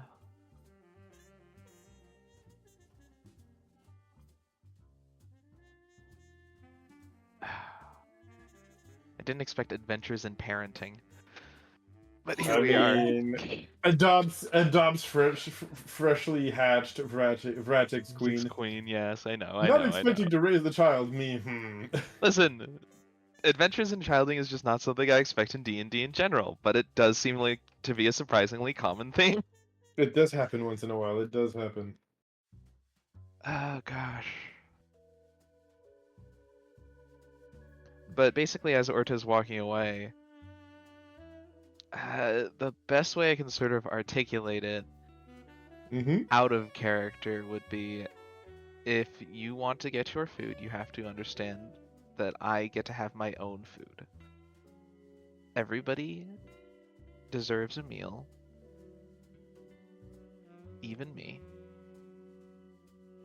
And if you acknowledge that, I will gladly walk you back to your meal and my meal so that we can have ourselves dinner. The high-pitched, angry, screeching sound in your brains kind of abates a little bit as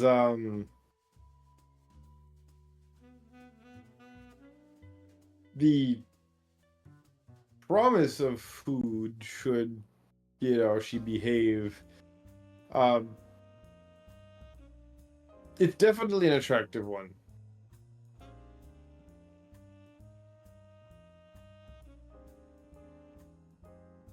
And let's see how tantrumy she's feeling right now.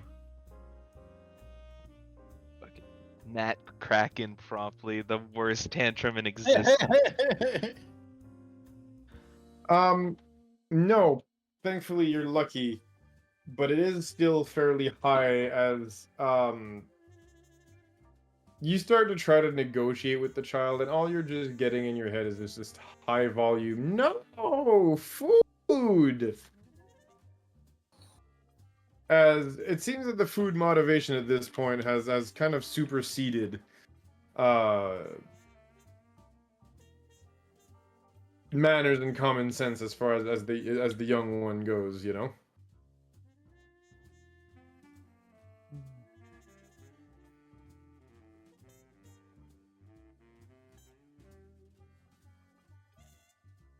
Okay. How about this? I will give you one half of my sandwich if I can have the other half. Mhm.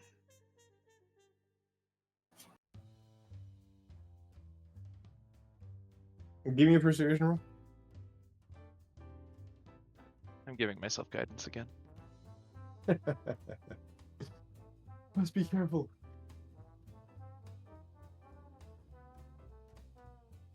Ah.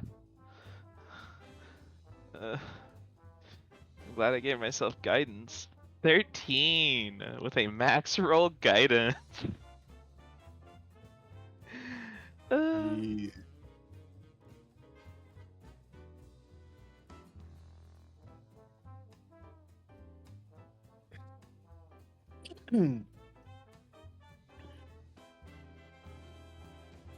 It's like watching Adventures in Babysitting. Right. this is all getting a little too real. 'Cause both my boys, who are 1 and 5, eat me out of house and home already. Yep. Like, they eat more than their own goddamn body weights. I don't know how it happens. Yep.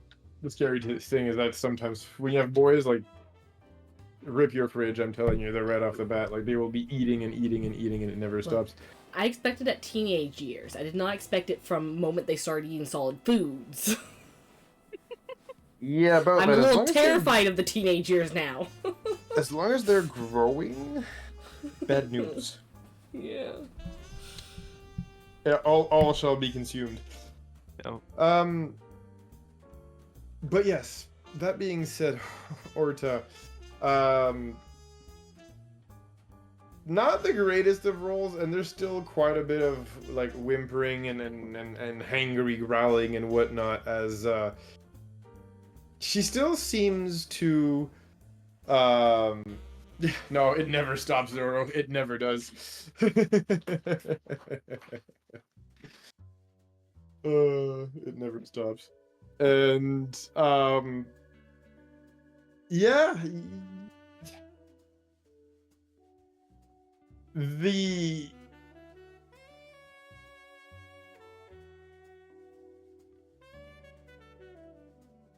screaming that you hear for the food is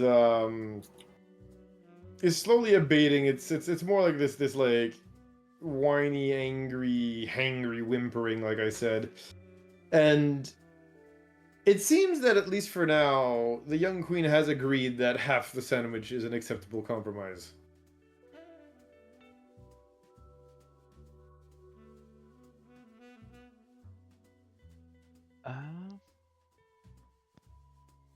If we have reached a compromise for half a sandwich, Orta will walk back towards the meal and promptly take half the sandwich and provide it to Nixie before grabbing his own sandwich and waiting it and handing each of them half a sandwich.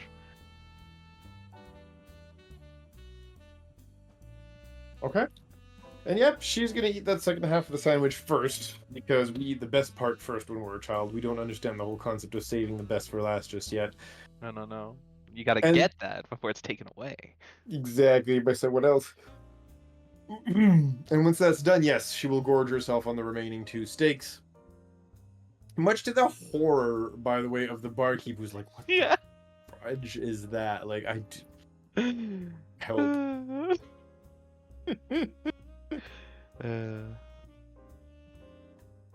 And yeah, you effectively have traumatized the barkeep and the cook. Yep. And Face my trauma. Feel it. Feel my That's trauma. like a percentage of the bar. yeah.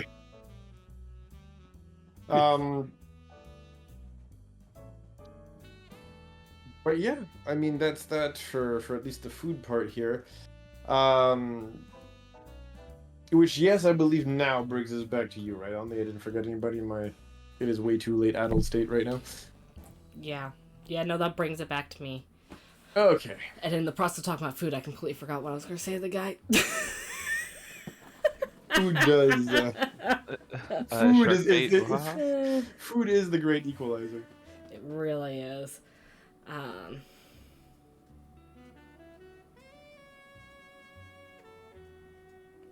was I gonna phrase it? So she'll probably, from her seat, look over at the giant shark person, because there's no way I'm gonna pronounce any of the names of any of the species in this entire campaign. It's just not gonna happen. We have to accept this. Not a character problem. It's a player problem. You say you don't English well. It's my native language, and I don't English well. It happens. That being said, she'll look over at him and be like, "Yeah, my curiosity is going to get better of me. Can I buy you a drink to get the story of why you happen to be on a planet like this?"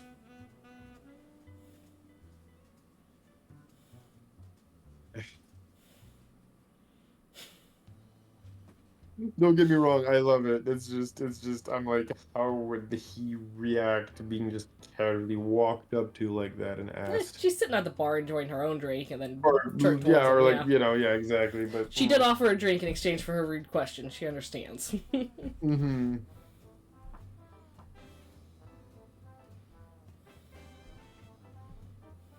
So, when you're asking him like the story, you mean like why is somebody who clearly belongs on a water world on a desert planet? Yeah. Like, how do you? Okay. Just making sure I understood you correctly. Okay, what brings you? Why are you? What's your story? and yeah, and when you ask him that question, he just takes a deep breath and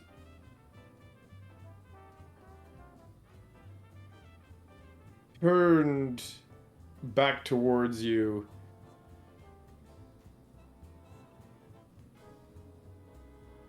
And he actually says in a deep, gruff voice, looking for someone.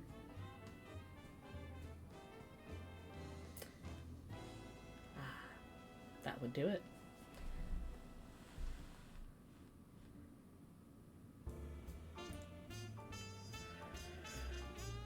Oh god, what did she say next? I'm sorry.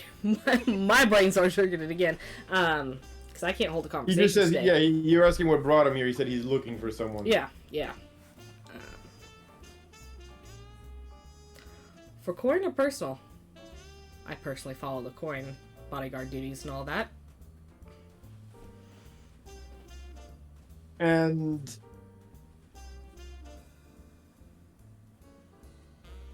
he looks at you and he says, personal.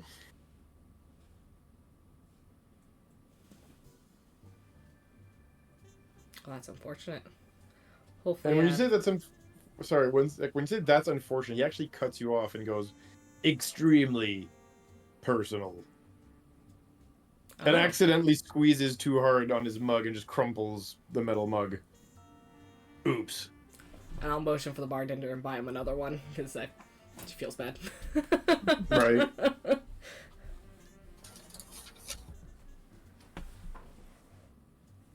Take it, it's not a good reason. I won't pry, as that's obviously personal, but it takes a brave person to cross someone of your physique. I know I wouldn't want to. When you say that, he kind of looks down at his body and then back to you, and then back to himself, and then back to you, and he says, my body's nothing remarkable.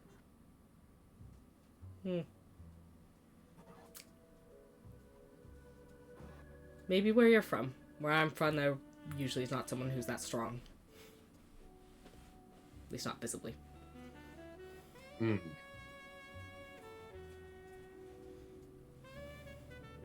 And again, in accordance with his slightly more, what's the word? Less verbose nature, we'll say that. He instead, at that point, takes to stuffing his face in his mouth with more meat.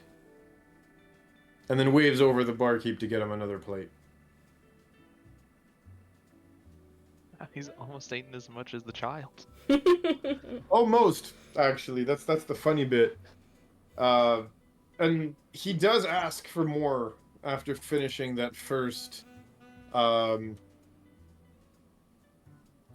finishing that first plate. And then he turns to On Lee, notices that, she's replaced his drink.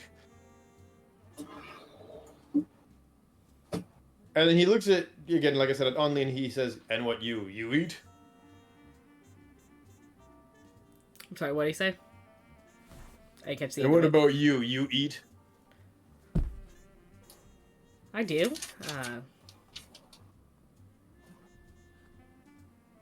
Just more came in for a drink, though. When you mentioned that you came in for a drink, he kind of shrugs as he takes a swig of the replacement drink that you got him.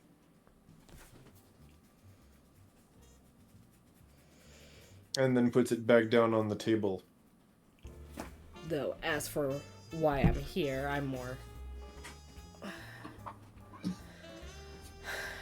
Well, the people who have hired me on to go with them are just looking for some objects. Boring stuff. Mm.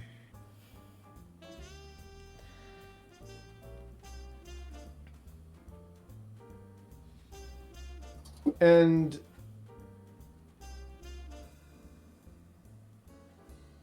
as you say boring stuff, he starts answering you where he says, well, his boring stuff, I mean...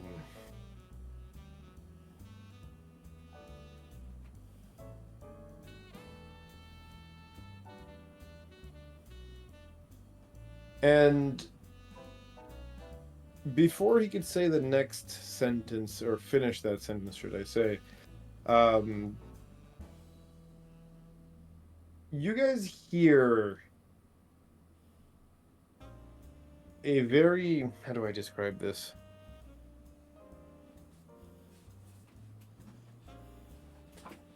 It feels like it's a very loud noise that almost feels like a dry crack sound. Almost like you broke a bone or something. Orta, control the child. And I need the counter. I don't know what to do. unfortunately, Orta, I'll tell you that right off the bat, that noise does not come from the child.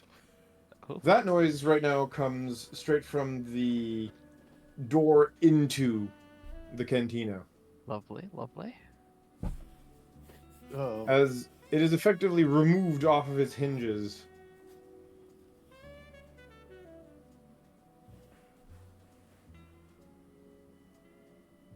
Why does someone always gotta start some shit while we're eating? Because you're not allowed And- to eat a meal in peace. Well, let me get to that, because the door does open, right, and go off of its hinges as a few Imperial troopers just kind of rush in, right, into the cantina, and only to kind of really find themselves on the wrong end of, like, what would be maybe 20 or 30 blaster pistols.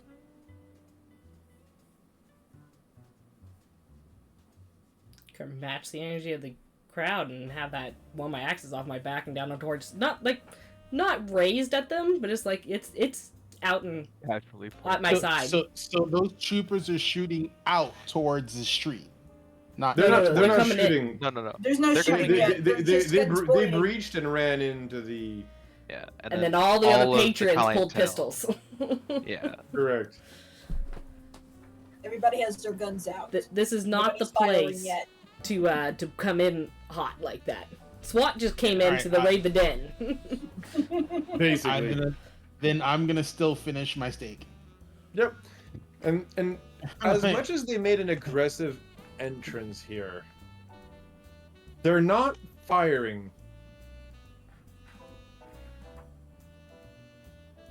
And one of them, with a bunch of medals on his uniform or armor, walks on down those few steps to the bar and looks at the barkeep.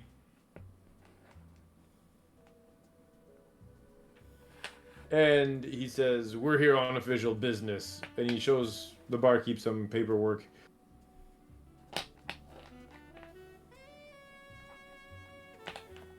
And once that's done, he'll verbalize and say, "We've received mixed reports that some dangerous individuals that are currently wanted may or may not have mingled into this establishment.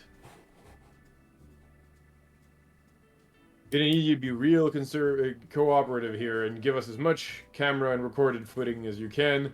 Meanwhile, one of my colleagues is going to interview everybody here one person at a time and double check their IDs."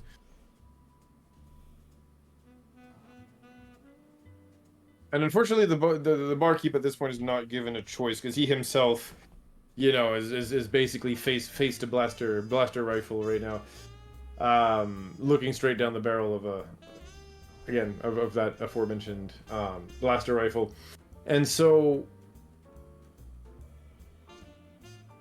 at that point, before we actually have them start talking to each of you guys and everything, does anyone have anything they want to try to do here? Won't get a shot in the face. Definitely a good start.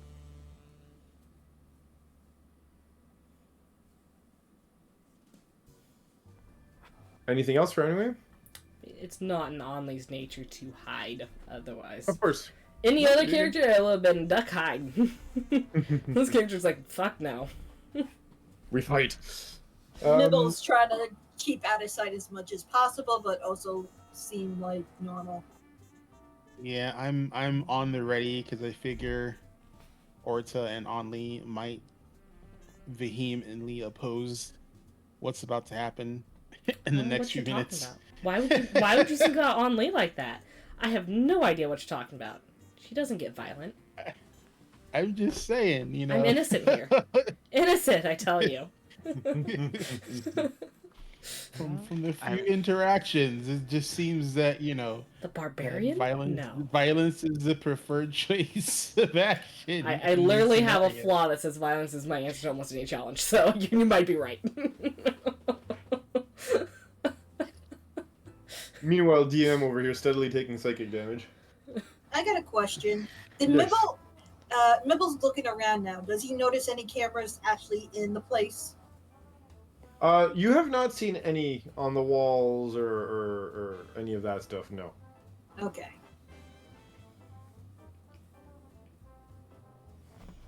Pretty sure an establishment like this would not want things recorded. Yeah. Oh, yeah. Exactly. Yeah, but just in case I do have something if needed. And yeah, so this trooper is gonna walk up and do the rounds. And at that point, one sec here. There we go. He's gonna walk up to the closest person at this point and get some tokens up for y'all. There we go. And I don't know which table Mibble's at, but he's back there, I guess, somewhere around. Yeah. Where I have him. And so he walks in and he's gonna walk up to you here. Only as you are the closest to the door right now, right? No, I'm back. And I'm back here farther. That's Kodaf. That one. oh, Kodaf, sorry. Yeah. So no, yeah, both Togrutas. Thank you. My brain just got. Look, the yellow one is me. My brain just got interchangeable. The purple one is me. Yes. Which I don't know what part of yours is purple on your token right now, but I get it. The green token. Yeah, got you. Greenish. No, I thought he meant the character had. I think there's purples in the head tentacle. Yeah, my primary color is purple. I'm the magenta one, so it's okay. Okay. And so he walks up to you then, and he asks you, well, actually, very simply, papers, please. I am going to give him my medical license. And you hear a low whistle in the helmet, and he says, fully certified and everything. Somebody had time to waste as a kid. Helicopter parent. Well, what would be the equivalent of a helicopter parent? Like what like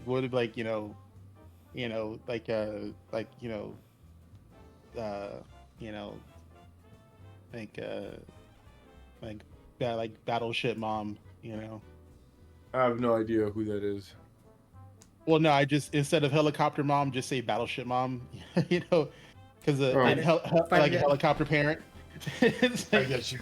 just hovering over you, like, rah. It's just like, Yeah. it's like, I know nope, just helicopter parents. Sink or swim. battleship, mom. That's Yeah. There you go. Starfleet mom. Starfleet mom. I mean, same Sith thing. battle Yeah. cruiser parent. Yeah. Death Star parent. Death Star Comedy. parent. Right. That's the Karen. That's Yeah, That's the yeah. Karen mom, the one that you do not want to interact with. Even the kids that they're going, please stop, mom. Let me Right. talk to your Sith Lord. Oh my to God. your Mom, Lord, no. you can't talk to the dark one. He's busy. Mom, I'm a fully fledged Sith. I have this. Why do you keep embarrassing me? No. Embarrassing me. God, a petulant 20-something Sith. Look, until you're force choked enough kids, enough people as I You have. mean Kylo Ren? Petulant childish Sith. My brain immediately goes to Kylo, but anyway. Oh, Darth Hissy Fit? Yeah. Yeah, Darth Yeah. Hissy Fit, as we like to Darth- call him. I mean, like there was Darth Why Don't You Die, and then there's Darth Hissy Fit, and then there's Darth Edgy hide my head behind a cowl for 40, 60 years before finally doing something about things. That Darth is someone else's problem. The only problem is right now that someone else is you guys. I'm hoping. So- I'm hoping the medical license is good enough. Yeah, he looks at the medical license that you gave him, and he looks back at you. He says, "Well, you're not underage or anything. Fine, moving on."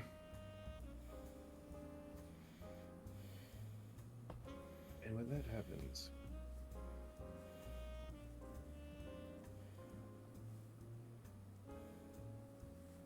that's not supposed to be 23. All right. So he's gonna walk to you, Orta, and he's gonna give you the exact same treatment. He's like, "Yep, sorry about this, folks, but I need your ID." I am currently busy. My child is eating, and I can't really let them go until they finish their meal.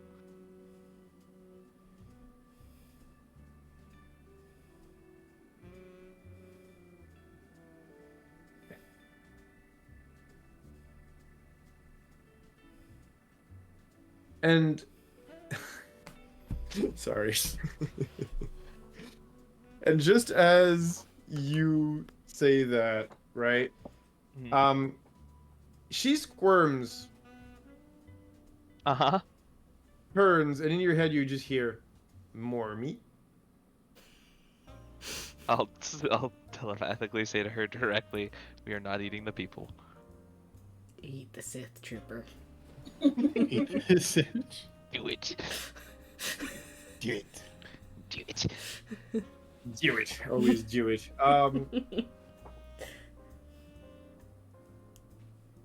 Yeah. For that matter, pardon me, barkeep. I need another steak for the young one. And when you ask the barkeep for that extra steak, he nods at you and says, "Sure, you sure she's gonna be able to finish it?" Yes, I'm certain. All right. I'll pass the order. But he punches again the order for yet another another one of those super Yep. long sandwiches, I guess you could say here, the adult version of it. And I'm just like Orta Just like, I'll be honest. ordering the Happy Meal at Yeah. the McDonald's, Orta I'll has be entered honest the with you. parent phase where nothing fucking matters other than making sure the kid doesn't have another tantrum. So you better get out of my face because I don't give a shit. Or doesn't injure you or itself in the process too of all that. So yes, obviously. Okay. So on that note, he's gonna once again look at you, and by you, I mean Kodav, by the way. So yeah, he's gonna briefly look at you, Kodav, and then he's gonna look at the lady who is talking up a storm here with the shark person.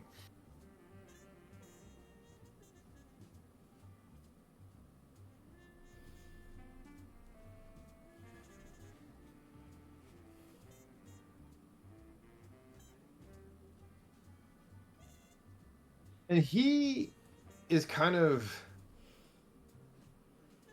mentioning to some of his colleagues to like come closer at this point. Yeah, shit. And he chin points, you know, at the kid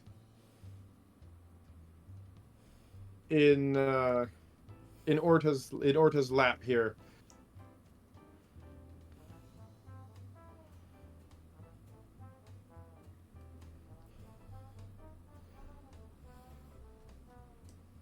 Because I mean, I'm assuming the kid eventually does come back with the food, right? Or the food eventually does get there. Like you're not letting the kid Yeah. run rampant in a bar, so there. No, there will I'm still eyesight. holding on to the kiddo. Perfect. So yeah, he's going to nod and say, "What about the ID for the kid?"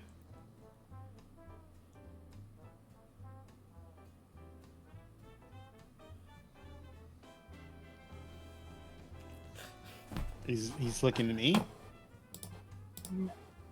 No, Oh, he's talking. no. He's talking Orda. Okay. Yeah. He looked at you for a bit and then started looking at Order again. Sorry if I wasn't super clear.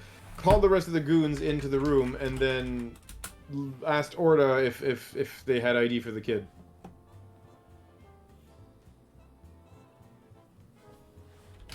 ID for my child?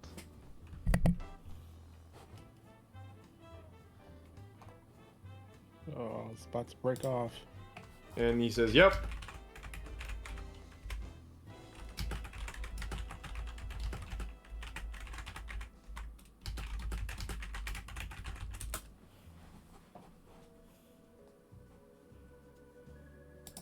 Is there anything you want to say? Yeah. Okay, Yes, you're I thinking do. about it. Yeah. Okay, go ahead. Well, Long awkward pause. they're very they're very young and recently born, and I have yet to be able to get the proper paperwork in order.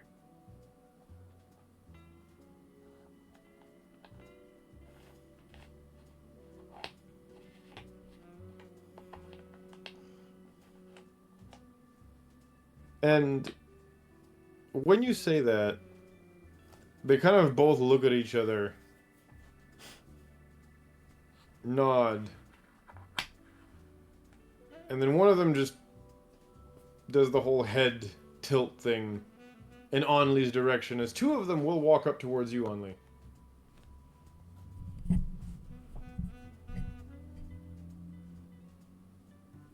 Walking pointedly by Kodav.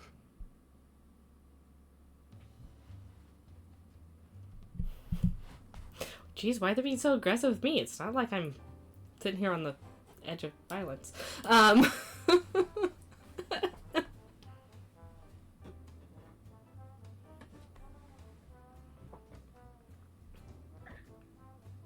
Do you say anything as they kind of walk up to you like this?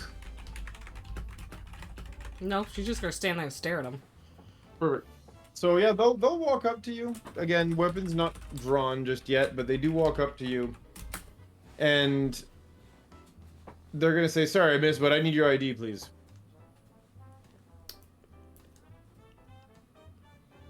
I assume like any reasonable person, she actually does have idea, because she probably has to use it for the gladiator pits. So whatever she usually produces for them to register in there, Right. will be what she pulls out of her pocket.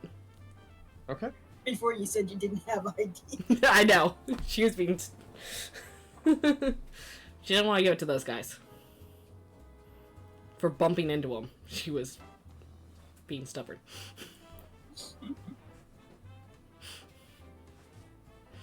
Wait, do we lose tilt? Nope. I'm Okay. here. Okay. I'm just thinking on how I'm gonna organize this with regards to the fight. that might break out here, depending on how you guys make your decisions, and I'm trying to figure out how to balance it. I mean, she has not put her axe away. It's still in her hand, standing there. Yeah, It's her that's other hand. the thing. That's the thing. And regardless of what you verbally say, the fact that you're holding a weapon like that, they're gonna level their blaster rifles with She's not gonna her flinch. immediately, and they're gonna say, "Weapons down now." Looking around the bar, does everyone still have their weapons out? Or have people Yes. actually put them away? Oh yes.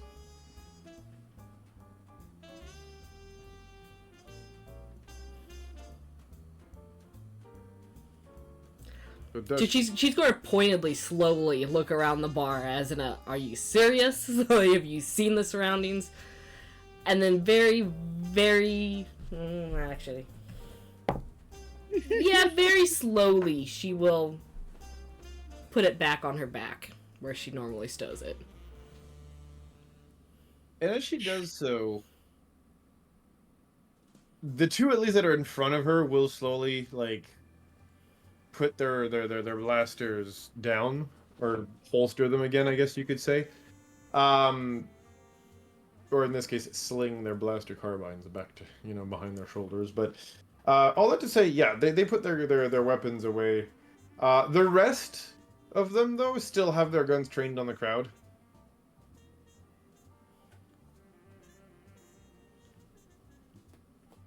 And to break off.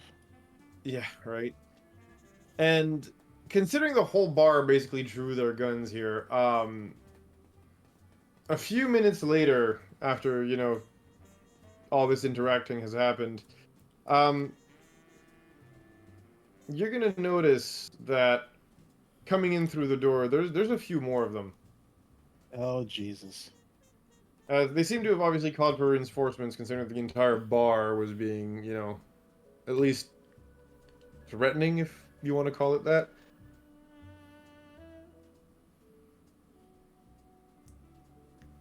And they look at you once more on Lee and they say, "Madam,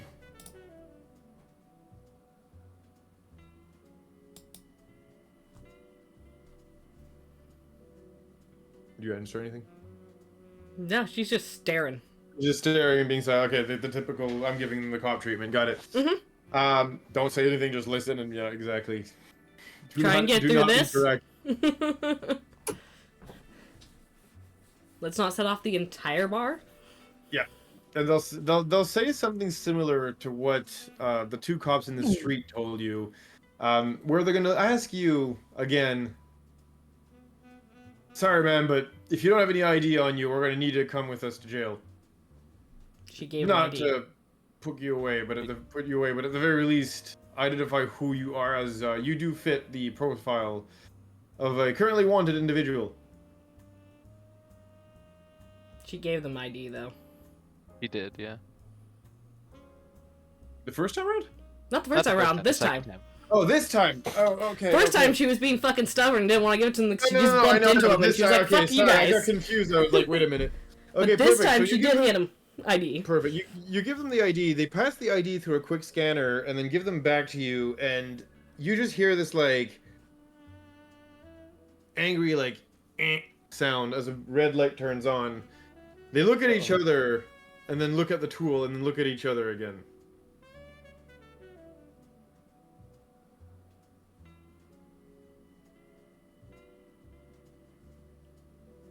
Anything you want to do? So far, so good. We're just She's observing. waiting to see what they do. Perfect. And then from there, they look at her.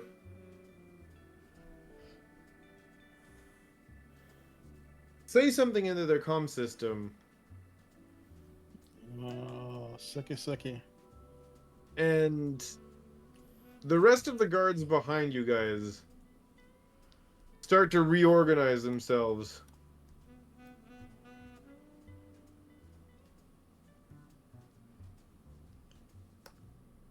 And thankfully for you all, they look at you, they say, "All right, ma'am, don't drink too much, and for the next few days, I do strongly recommend that you stay indoors, as you very much match the profile of a wanted criminal here in Anchorhead." What'd they do? Sorry, ma'am, we're not at a liberty to discuss. On that note, sorry, we have to resume our patrol. And funny enough, you've actually avoided combat here. Simply by actually doing as they were asking, instead of fighting with them for no reason. They're gonna go through the crowd. They're gonna try to ID whoever is willing to give their ID, basically. And once that's done, without further bothering you guys, having again checked everybody here in the cantina, they're gonna just walk out.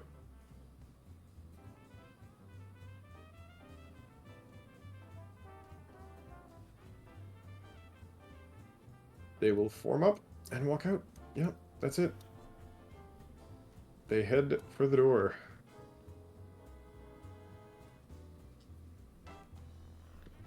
I will say And this the reason- interaction has left Onley tense and on the edge of violence. Right?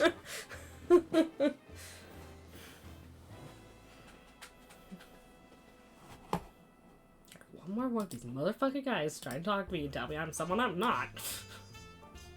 Right? And just as you mumble that under your voice, you hear weapons fire. And it sounds Inside the Nope. bar? And or- it sounds like it's coming right outside.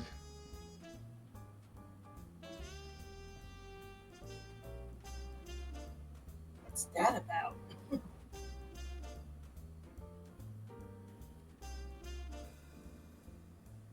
And that Even is a the- $1 million question. Hmm? Does anyone in the bar react to the shots being fired outside?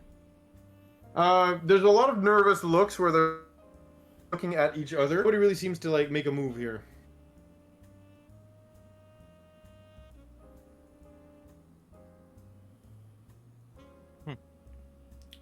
Onley's gonna wait and You're see right. what the rest of the party does.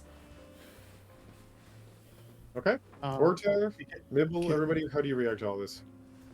I sort of look at my conversation partner and it's like, does this happen often? Not to this degree. And sorry, Can I, yeah, can I Kodav, see yeah. out? Can I see out the door? No. Actually, wait, yes, they blew it off its hinges. You can see out the door, but all you're seeing from that angle is just laser bolts flying right and left. Mm.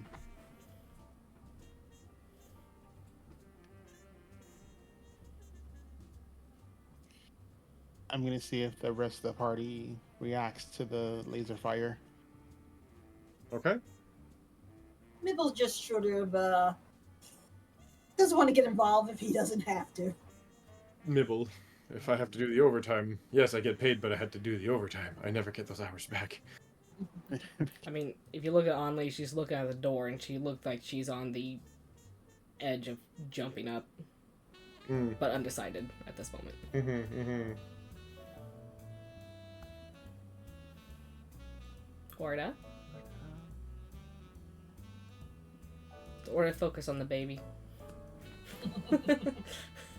Pretty much, probably. Like, I don't like at this point. I think Orta is at like very much like nearing a point of like.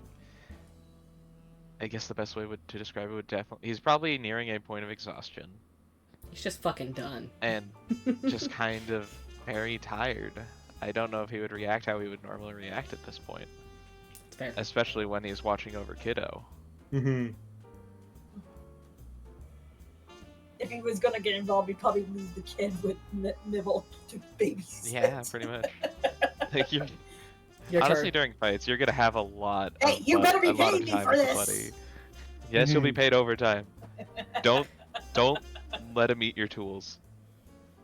She said that they're very shiny and tasty looking. I sort of So give be her a warned. stern look.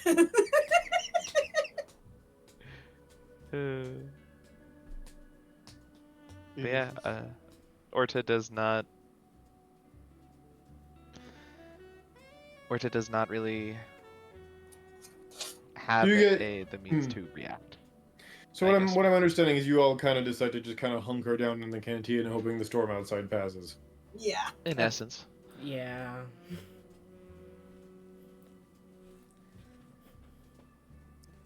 Yeah, because I'm just Here in the. Yep. Coda? nah, same thing. I'm like, we lucked out already.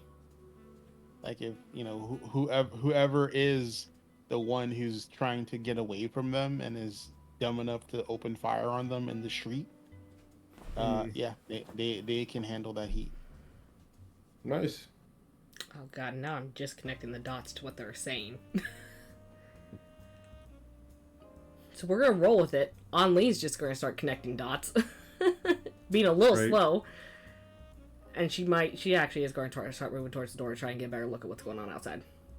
She's not Okay. like rushing out, but she will make her way that way to look at what's going on outside.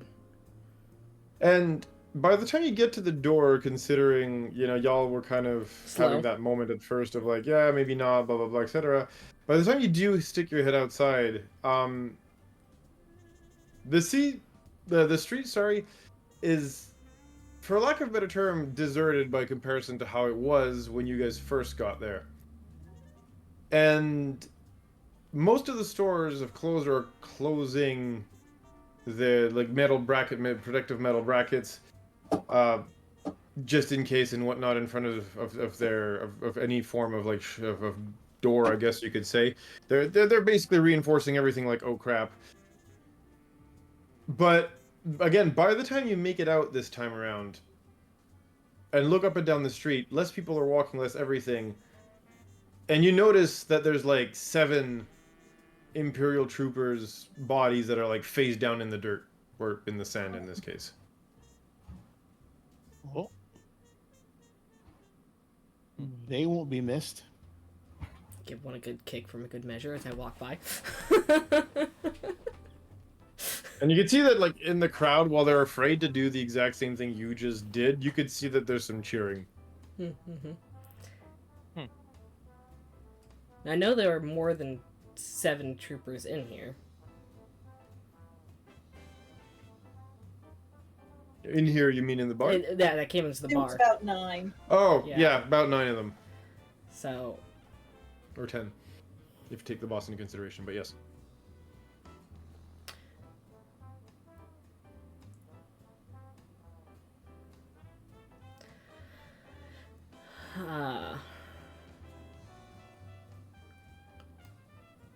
is there any kind of... Does it look like the fight moved somewhere else, or like it kind of died down after the majority of the troops ended and the rest possibly retreated? You actually see a lot of tracks leading down a nearby alleyway. I'll shoot a... We don't have on-me tools. Never mind, that's the wrong campaign.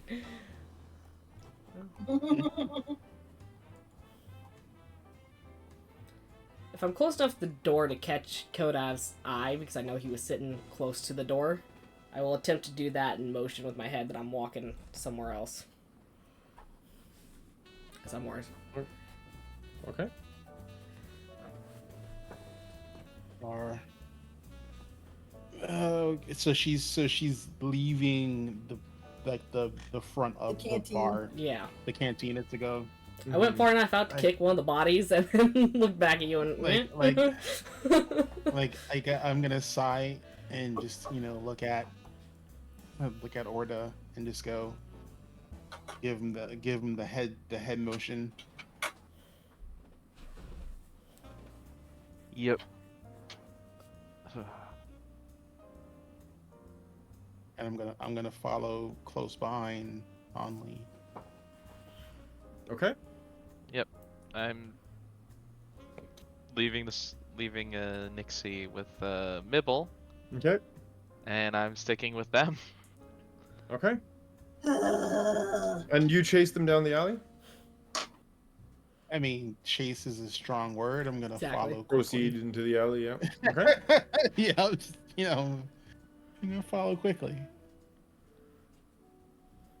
From outside looking in, it just looks like Onley's curiosity has been piqued enough that she's following it. Yeah, I want to get close enough to Only to go. What are you doing?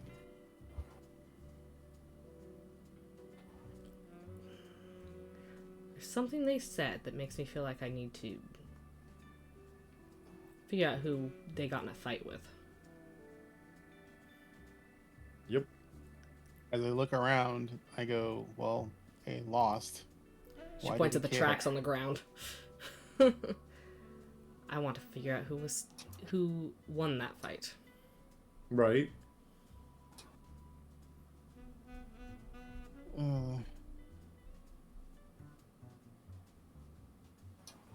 mean, if it looks like it's going to get us involved in something that's going to be too much for us to deal with, then you're okay with us leaving them to their own devices?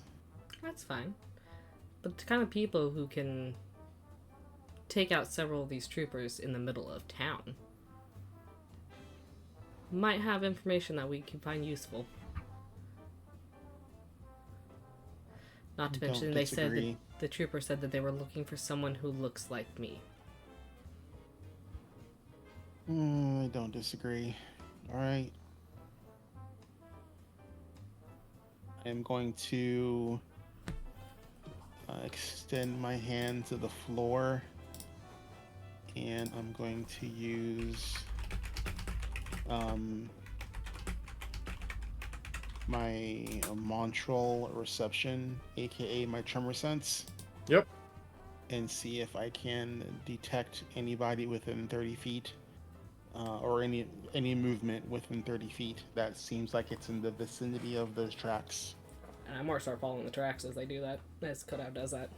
Yeah, Kodav, you're not gonna feel anybody like here, like where you started, at least in the main street. They clearly moved into the alleyway, and that's a little further than 30 feet away. But as you guys get into the alleyway, you can see score marks on the walls nearby. You can see a few more of those guys, like on the floor, face down in the dirt.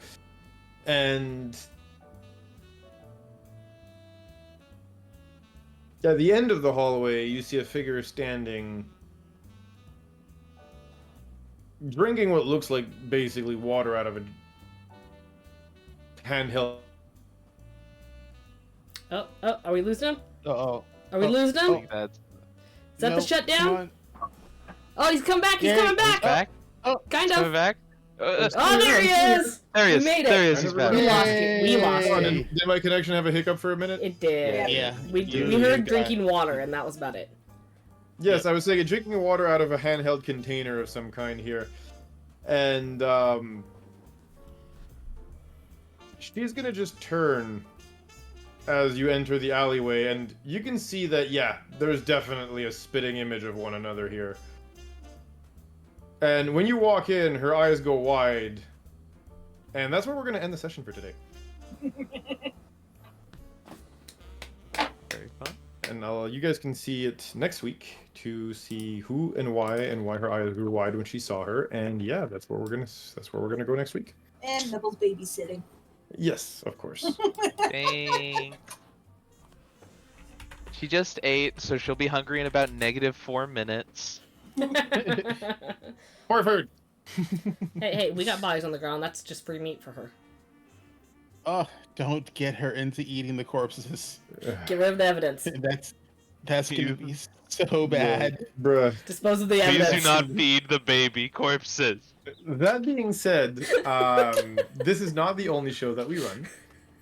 And you guys, if you wish to hear more of our content, well, we've got Destiny Forged Season 4 that's actually going to be starting next Monday.